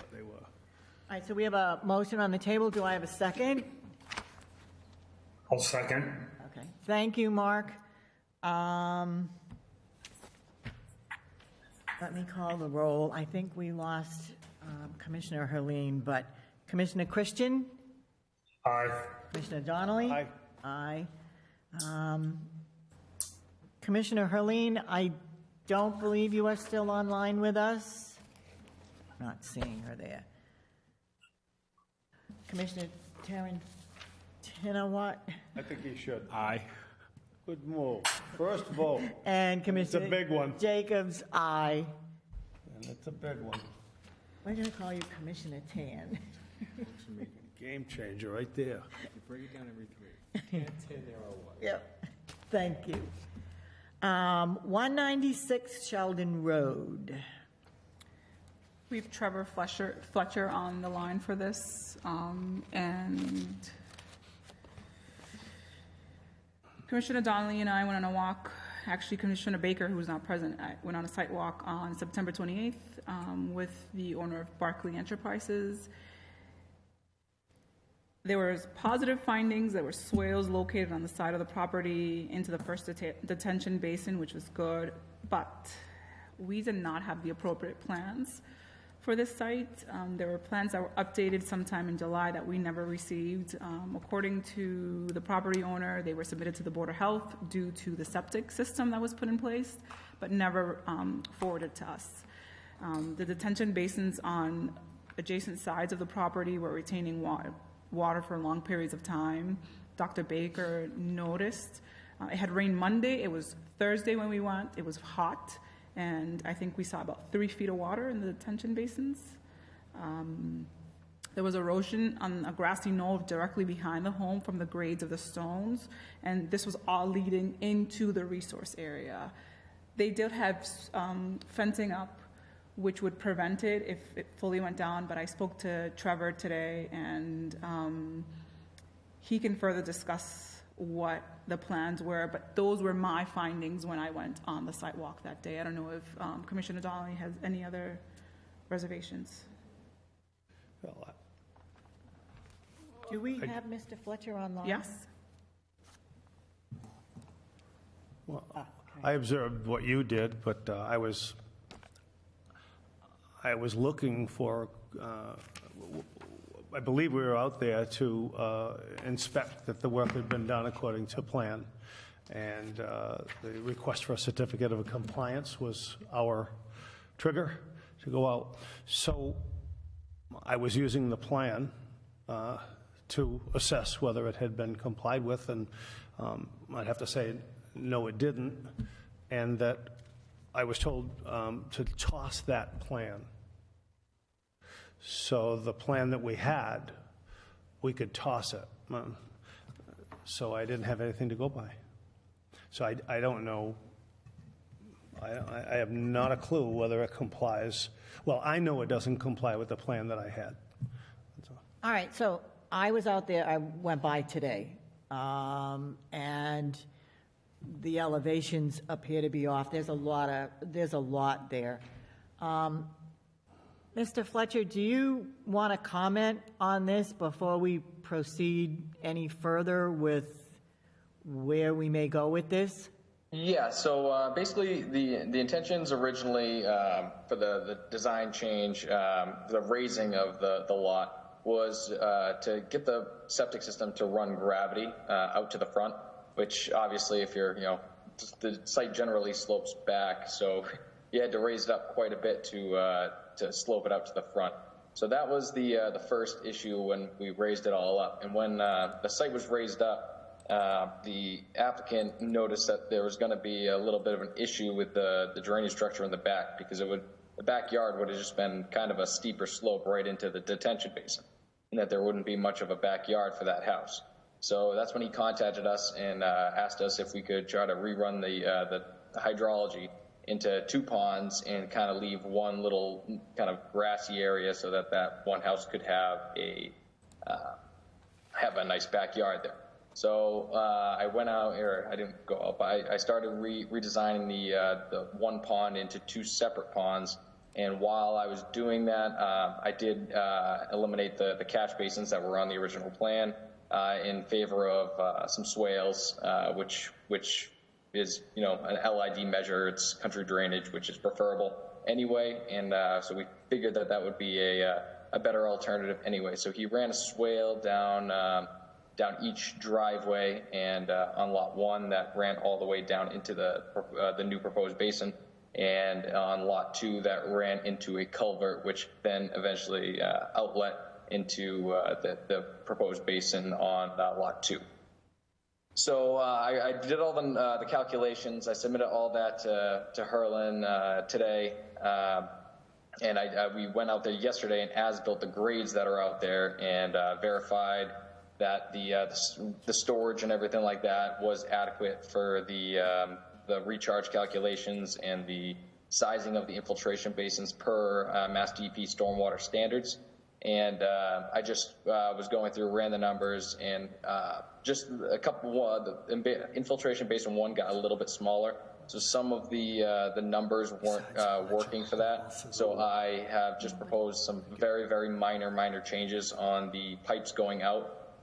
Basically, one of the pipes is just going to be extended a little bit to raise the invert of that 0.2 of a foot, and the 2 8-inch pipes that are leaving the infiltration basin will have caps installed with the top half of them cut out so that water can flow through the top half of the opening of the 8-inch pipe, and that will alleviate any issues with the hydrology numbers and the pre and the post runoff in the 2 and the 10-year storms. And other than that, the basins are sized appropriately. The low-level outlets provide adequate recharge. I know Herlin was saying that there was quite a bit of water out there when they were out there. I know when my colleague was out there yesterday surveying it, he said there was about 5 inches of water left in it. So it is draining. It is infiltrating into the ground, which is good. And yeah, I think it's just been a very, very rainy season, and unfortunately that causes some issues, as you guys know, over there after what happened in Leominster. But yeah, and then I think the only other issue that Herlin spoke about was the erosion. I believe it's along the swale heading back to infiltration basin 1, the grading down there. I think, the issue with just that steeper slope and why it's raised so high is we had to pitch all that water all the way back, and it was kind of, you kind of had to keep it raised up to get all the way back and get the infiltration basin in a situation where it was going to be high enough from seasonal high groundwater to to function properly. And the erosion on the back side of it, we've gotten a lot of rain. So I'm not sure if there would be a ability to issue a partial COC as long as, that area is repaired and reseeded. And I'm sure the prospective homeowner is going to want that to be the case as well, because I'm sure they don't want any issues when they take over the property. All right, Mr. Fletcher, there is a laundry list of things here that we need to go over. Okay. The first being, you're aware of our order of condition that was issued on this property, I'm assuming? Yeah, I'm aware that one was issued. I mean, I wasn't doing the work on the site, so I don't typically read through every single order of conditions, but yeah. Okay, so let's just point out a few things that we are concerned about tonight. Okay. Item 2, the commission shall be notified via email about at least 40 hours prior to commencement of the project. That did not happen. Okay. Item 4, the site engineer or contractor shall have a copy of this order of condition on site and available for inspection at all phases of the construction. So I'm appearing, since you didn't read through the order of conditions, that it wasn't on site at any time. Item 6, the commission reserves the right to write additional orders should field conditions indicate further or updated conditions. Item 8, and this one is extremely important. Construction is to commence with approved plan as referenced in this order of condition. Any change in the plan will require submittal of a new notice of intent. That did not happen. Item 12, prior to the start of construction, the applicant and construction supervisor shall hold an on-site pre-construction meeting with the representative from the commission to review the wetland delineation and this order of condition. That did not happen. And item 13, there's a perpetual condition where the property owner must maintain the stormwater basin of this parcel to ensure that the conditions are met and function as originally designed, but that original design apparently went out the window. So, very first item for discussion here is 1, 2, 3, 4, 5, 6 violations of the order of condition. So, my approach to this commission would be is that we issue violations times 6 at $300 each. Ouch. Because the order of condition was violated multiple times. And the penalty for that, the wetlands ordinance allows us to fine the owner $300 for every violation. And there is 1, 2, 3, 4, 5, 6. That's $1,800. Do I have a motion on the table to issue a fine to this applicant for the violations of the order of condition in the term of $1,800? Commissioner Donnelly? I motion. Thank you. Do I have a second? Second. Okay, let me call the roll. Commissioner Christian? Aye. Commissioner Donnelly? Aye. Commissioner Helin, I think we have lost. Commissioner Tantantarawat? Aye. Commissioner Jacobs is an aye.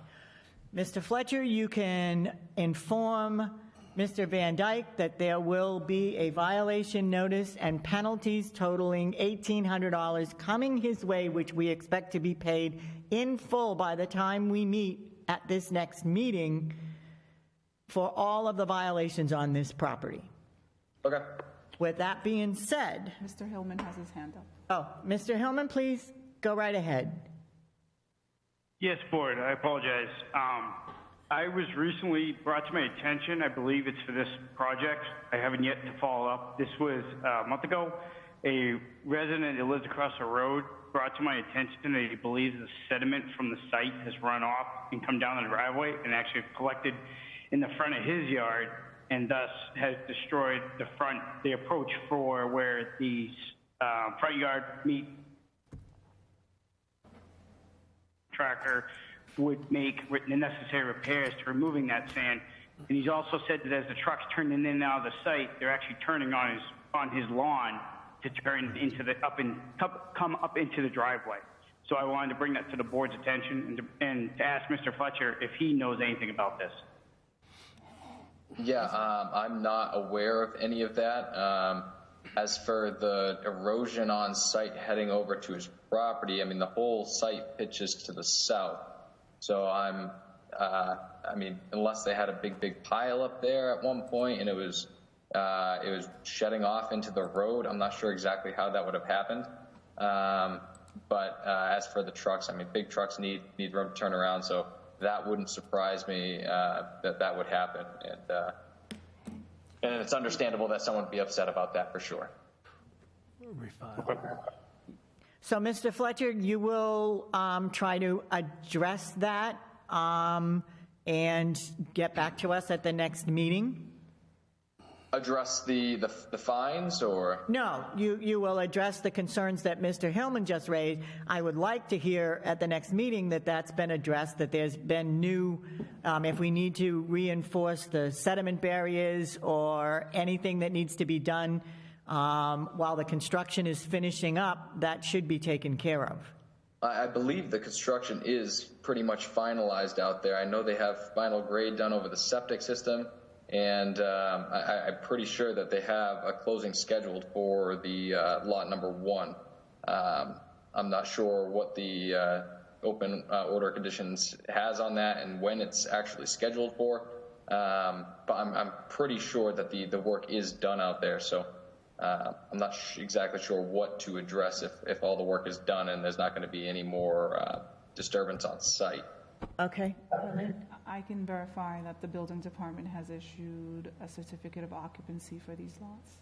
Okay, but, and I can also, the sale has proceeded. The deed for why they would want to do that, but that's the homeowner's choice or their bank, but the deed has transferred to the new owners, but there is no certificate of compliance.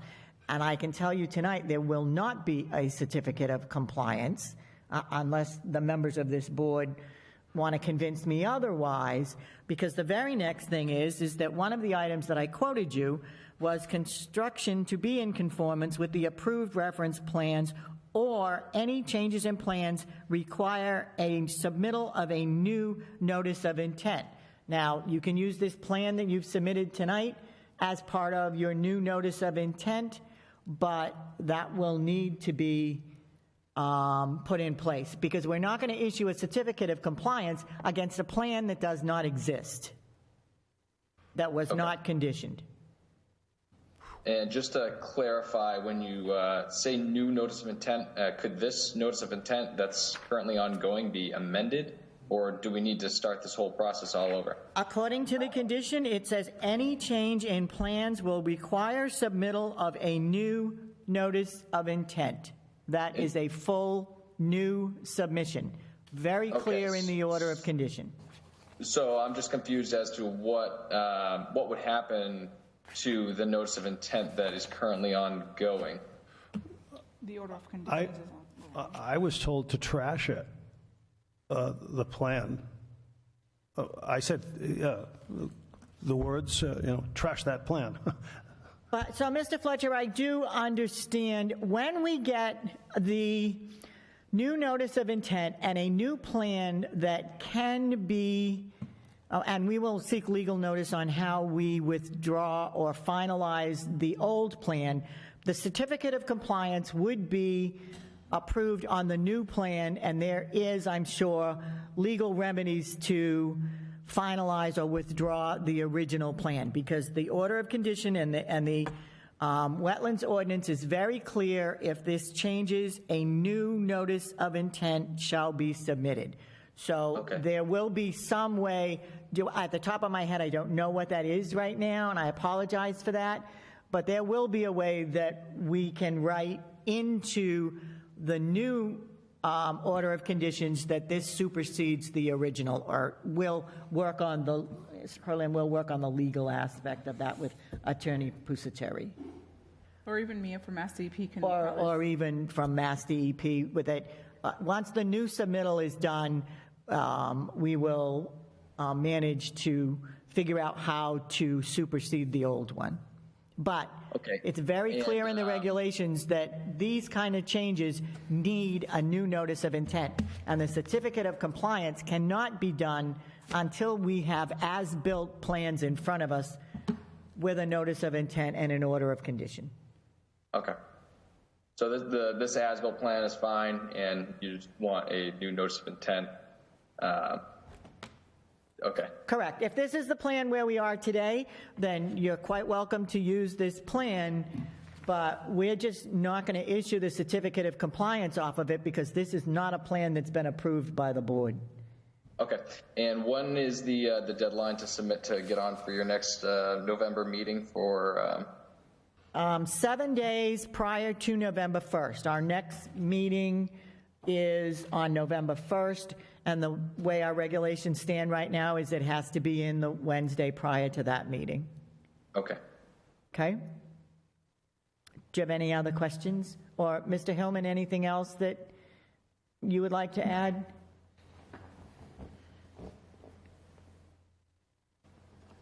Okay, I think any other commissioners?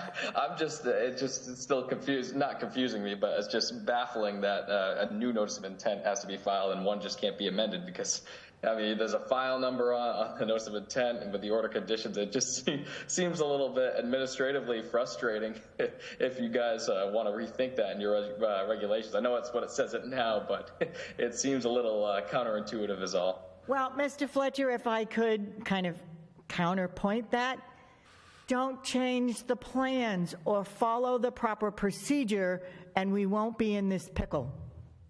Yeah. Okay, so we will expect to see your new notice of intent, and we will discuss it at the November meeting. Okay, that sounds great. All right, thank you very much for your time. Thank you. Good night. Good night. Okay.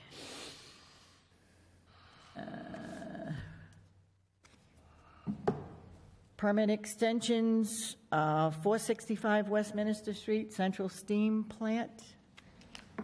This was a last-minute submittal, and I approved it only because I was out that day, and it was the deadline date. But this is VHB who's doing some work at the steam line, the Fitchburg Central Steam Plant site. We have somebody online.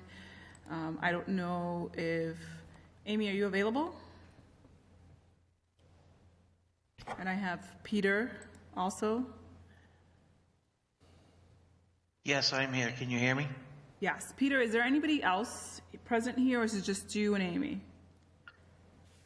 I believe it's just me and Amy. Okay, because we have somebody on a phone call, but I don't know who it is. Okay.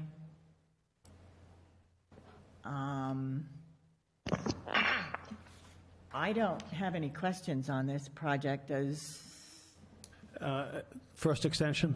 Yes. Yeah. How, 1 year or 3 years, or do we, are we, is there a term or time, 2 years that we're looking for? Mm-hmm. Okay. Has there been any movement on it? I'm not familiar with the project. Peter, can you? Yes. So when the order of conditions was initially issued, there was some work done in accordance with that order, and we successfully were able to remediate some soil at the former Fitchburg Steam Plant location. Subsequent to that, and in the last year, or actually going back a couple of years, I've been working with Amy and the city to try to facilitate a grant of money from the Massachusetts DEP to fund another round of soil remediation, which is almost identical to the initial round of sampling. I'm sorry, the round of soil excavation and off-site disposal. And the work is required to comply with the Mass DEP Bureau of Waste Site Cleanup regulations. And so what was complicated with this situation is that the Massachusetts DEP, because they were providing funding to the city to do the work, they have to use one of their contractors that's on a list. And it took all year, almost a whole year thus far, for them and their contractor to prepare what's called a quality assurance plan. To the EPA needs to approve it, et cetera, et cetera. We had thought that the work might have been done this summer, and there's no chance it's going to get done because they haven't even finalized the details of this second round of soil excavation. So we decided to file for an extension at this time so that we could get the details from the DEP contractor and then file a modification if necessary. I think I'm fine. Do we have a motion for a continuance on this project for a 2-year period? Motion to extend the order of conditions.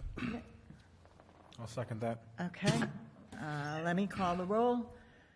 Commissioner Christian, we're going to let you go and rest after this last one. So this will be your last vote for this evening, and we want to thank you for joining us.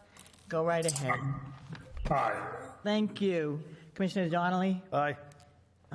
Commissioner Tantandarawat? Aye. And Commissioner Jacobs is an aye.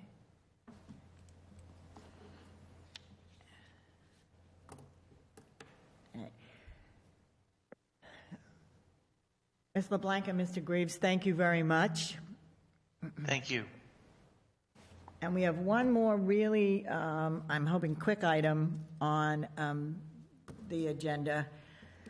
Commissioner Donnelly, last month you sort of tasked us with discussion of the wetlands replication areas as with Mr. Sene's project, and that came up that in the Wetlands Act we technically could hold his deed for 3 years, and you know that really is, if you're doing a development, how do they wait 3 years before they get a clear title to be able to sell the project, so whatever.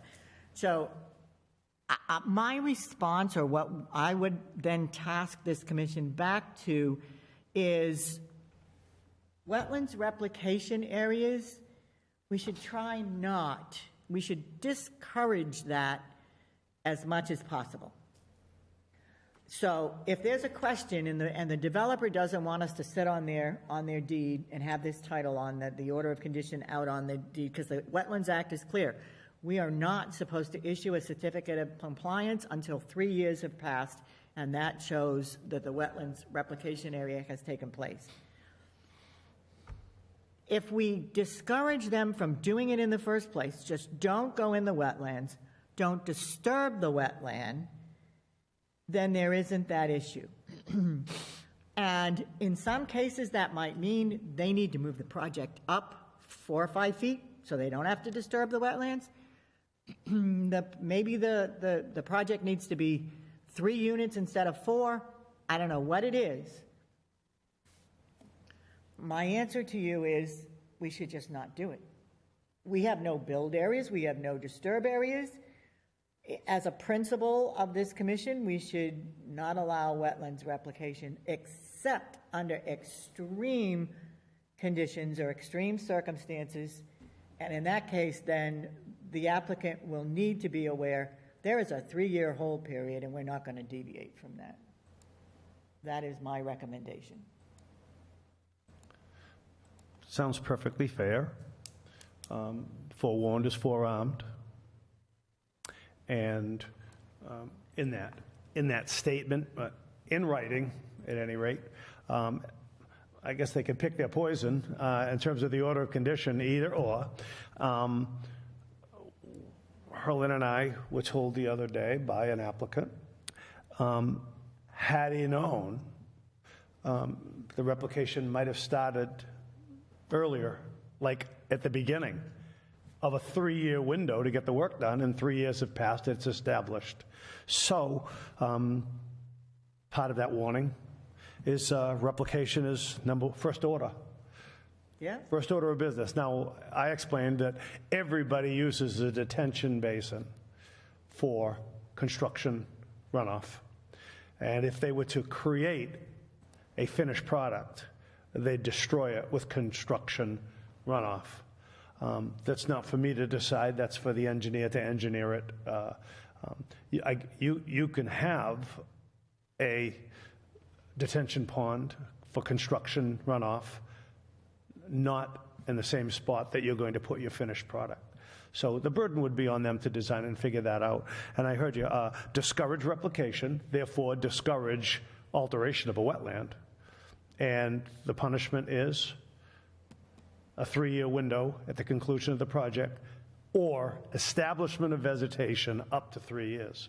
Yeah, I mean, forewarned. And I don't know in practicality how that will work, but I do understand the situation, and I don't want to use Mr. Sene all the time as that. Yeah, I understand that, you know, when these areas take place, but I think that it appears that they've gotten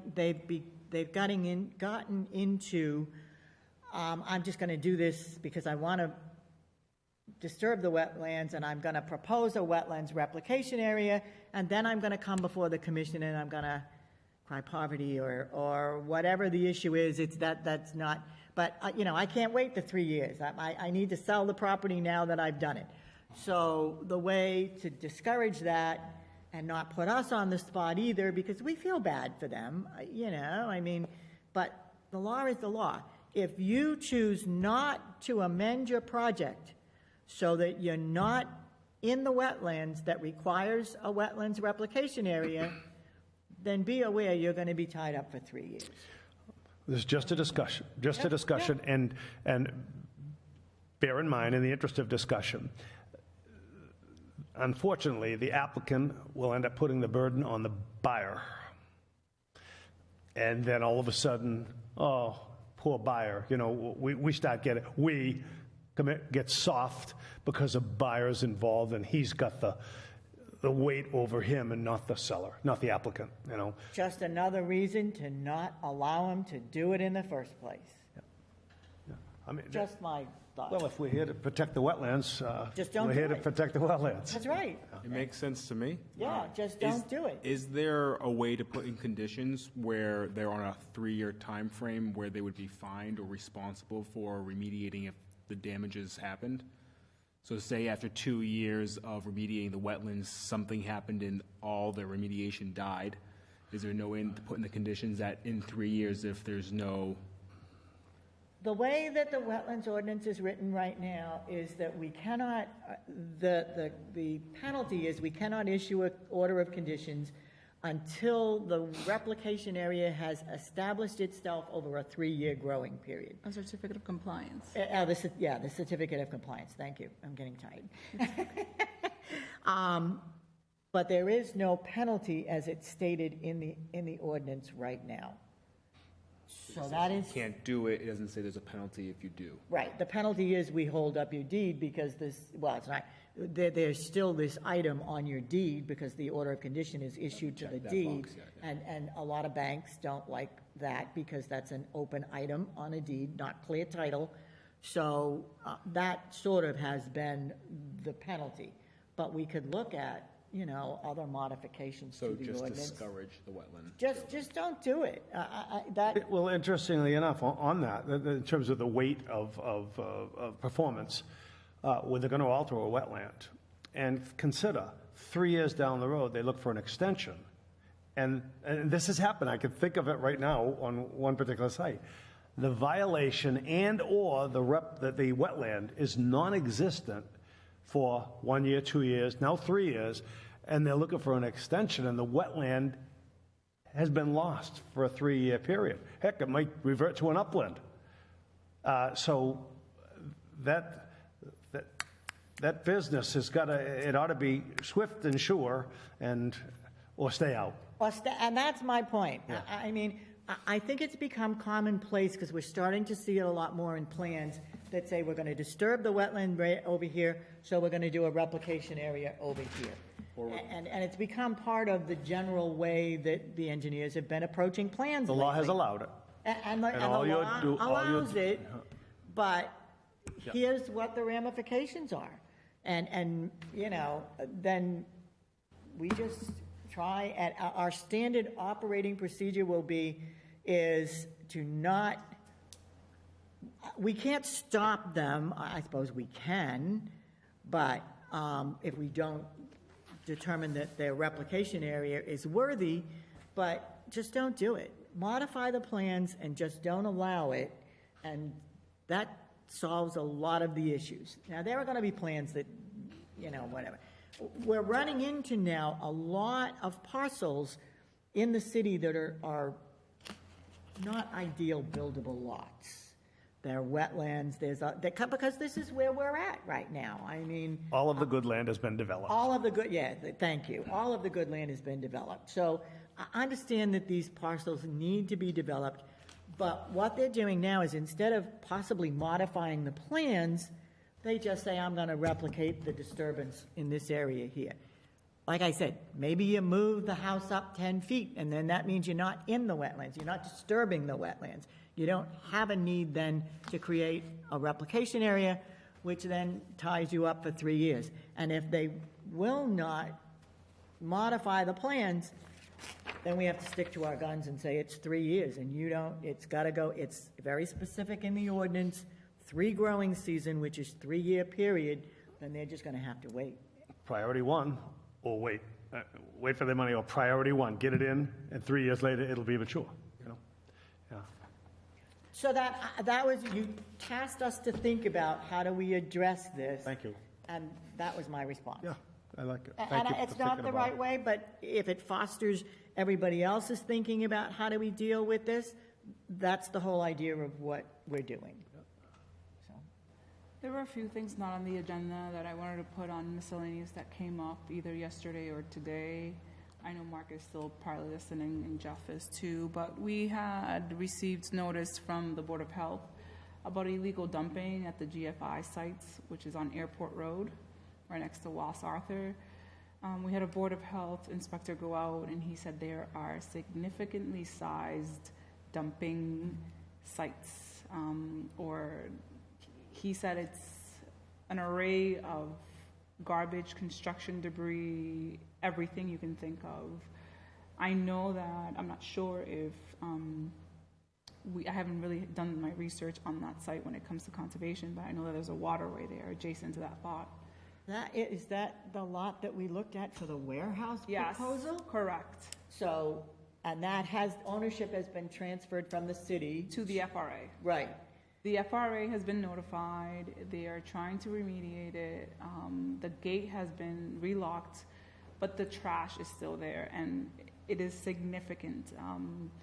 The inspector, and they don't know who deposited the trash? No idea, because the trash seems to be home trash, seems to be construction debris, just an array. Gate was open and they went in. Correct. That's a standard, they should have standard operating procedures. Oftentimes, they have it here, here, and here. They've got it in one site. It's a Board of Health problem solved by DPW help. That's standard. There shouldn't be any question about that in terms of letting us know all well and good, but you just pick it up. It's not a big deal. Just do it. Correct. It's not a city property anymore, so it's the FRA. They're responsible for it. Let me tell you. When I have a mattress on my property, correct, Board of Health thinks nothing of calling me. And I say, it's on my property. I didn't put it there. I don't want it there. It's my responsibility. It is the new owner's responsibility. And that's why I'm coming forth to you guys. So we can take action because there is a body of water, or we can just let them remediate this. I say let the Board of Health push it. That's it. If it doesn't get resolved, I don't know what leg we have to stand on. Or you could send them notice that said exactly what Commissioner Donnelly said. It's their responsibility to, because they own the property now, so it's going to be their responsibility to get it cleaned up.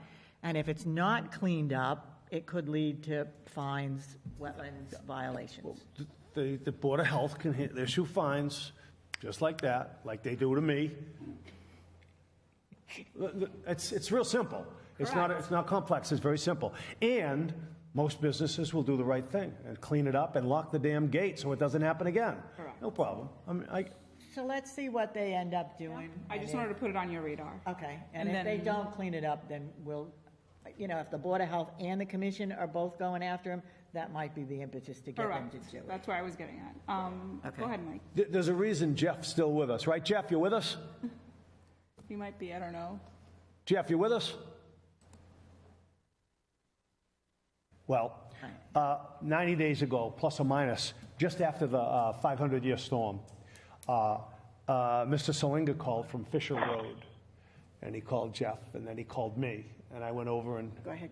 Make your point. He got a little bit of water. Now, we conditioned 3 houses on Fisher Road. Yep. Correct. And they were Ian Brennan's and Normandon's. And beautiful homes and a long driveway and a lot of water coming off those driveways and out of that development, coupled with the 500-year storm. And it flooded Mr. Salinga's front yard. And I went there to offer him consolation. But it wasn't a conservation issue. The truth be known is that the development did a masterful job engineering the water and controlling the water. Only trouble is there was a lot of it, and particularly in that storm. And Mr. Salinga got crushed because of new development and land clearing and because of a 500-year storm. I passed him off to Jeff. And I don't like passing it off, but it was out of our jurisdiction. All I could do was feel for him and pass it off to DPW. But the truth of the matter is DPW would look at it and say it was a good construction detail to handle stormwater runoff, and someone still got crushed. So even our best effort, sometimes we come up short. With regard to Sheldon Road, an engineer told us he could do this, and we said, go ahead, have at it. And then, no, can't do it. They changed the plan. He convinced us that he could do it, and then when they found out, when they got on site, he couldn't do it. The elevation, in terms of, the elevation's about 10 feet higher for gravity-fed pump. Instead of having a pump or septic, they got a gravity-fed septic. That was after. The water table was so dang high that they had to elevate everything. And they got that out of it. But the best laid plans, we do our best, and Mother Nature does it. And here we listened to an engineer, and we came up short. The other thing I wanted to address was there was a violation on 85 Farmer Ave. We received a call yesterday from an abutter about his neighbor potentially putting in a driveway towards the back of their home. So the principal planner and I went out just for moral support. The property owner was filling in the back of his house, which is clearly in the buffer zone and riparian zone, and the fill, according to the property owner, was clean, but I could visibly see some regrind in it. And he said there was a hole there, and his children were falling into the hole. But from my observation, I can't get the pictures up. Something's up with my computer. From my observation, it was a downhill. The grade was off, leading into the brook that goes behind that house, and they wanted to fill it. It looks like they removed a retaining wall of some sort, and we're filling it and packing it. I tried to issue a cease and desist, stop work, and I spoke to the gentleman who only speaks Spanish, and I told him that I was going to petition the Conservation Commission to issue a $300 fine, and then we were going to request for him to file an NOI so that he can remediate the damage that he had done. He was asking if he could just leave it as is, and I said, I don't know. I am not a specialist. You need to hire somebody who's going to tell you what you need to do, to remediate this now. He will be on vacation for our November meeting and is requesting, before he can even submit the NOI, that we see him in December. I don't know if anybody wants to take a site walk with me. I would put it out there. It's just dirt. If it rains just enough, it's going to wash into the brook because it's just dirt. It's not any sort of fill. It's just dirt with pieces of concrete and regrind and stone in it. So he's looking for a 60-day reprieve Correct. on a violation. No, we should get out. I mean, if we want performance, probably should go out there and get him started. He doesn't need a meeting to get started. Correct. He needs direction. Correct. So a certified letter is going out tomorrow. I have it prepped on my desk. I just haven't had the chance to mail it. Tomorrow with a list of, he doesn't speak English, a list of recommended agencies in the area that he can call for remediation and the $300 invoice for the fine that I want to assess. All right, so we can, I think we still have Mark online. Do we have a motion to assess the $300 fine for fill that was placed in a wetlands area? Motion to assess a $300 fine for Phil on Farmer Ave. I second that. Okay, motion and a second. Let me take the roll. Commissioner Christian, are you still available to us? Oh, we may not have that. I think you told him to leave. Well, I did, but so it's, Let me ask to unmute. yeah. So that being the case, at this point, We don't, but do we? Oh, there he is. truth be known, I don't, Okay. Mark, I'm sorry. Yes. Thank you. Now I promise I won't go back to rest. We won't bother you again. Good night. Thank you. wait a minute. Did you say A? He said, that was a yes. Okay. Commissioner Donnelly? Aye. Aye. Commissioner Tantarawat? Aye. Aye. Commissioner Jacobs? Aye. Just to make it official. Thank you. Good night, Mark. On the, Can we, at the same time, can we get out there? Helen, you just want to call me and we'll go out? Yes? What? Want to call me and we'll go out to Farmer Yes, Ave? yes. Okay, fine. And but he needs some guidance. He needs to be told, because we don't need him in a meeting. He needs to do a lot more than a meeting. This idea of showing up 30 days later, you lost 30 days. well, and if we get another storm and there's no riprap, there's nothing stabilizing that, it's going to be in the brook. The other thing is that you have the ability to issue an enforcement order which has a stop action on it. Correct. So if you need to take that action at some point, you can. Yep.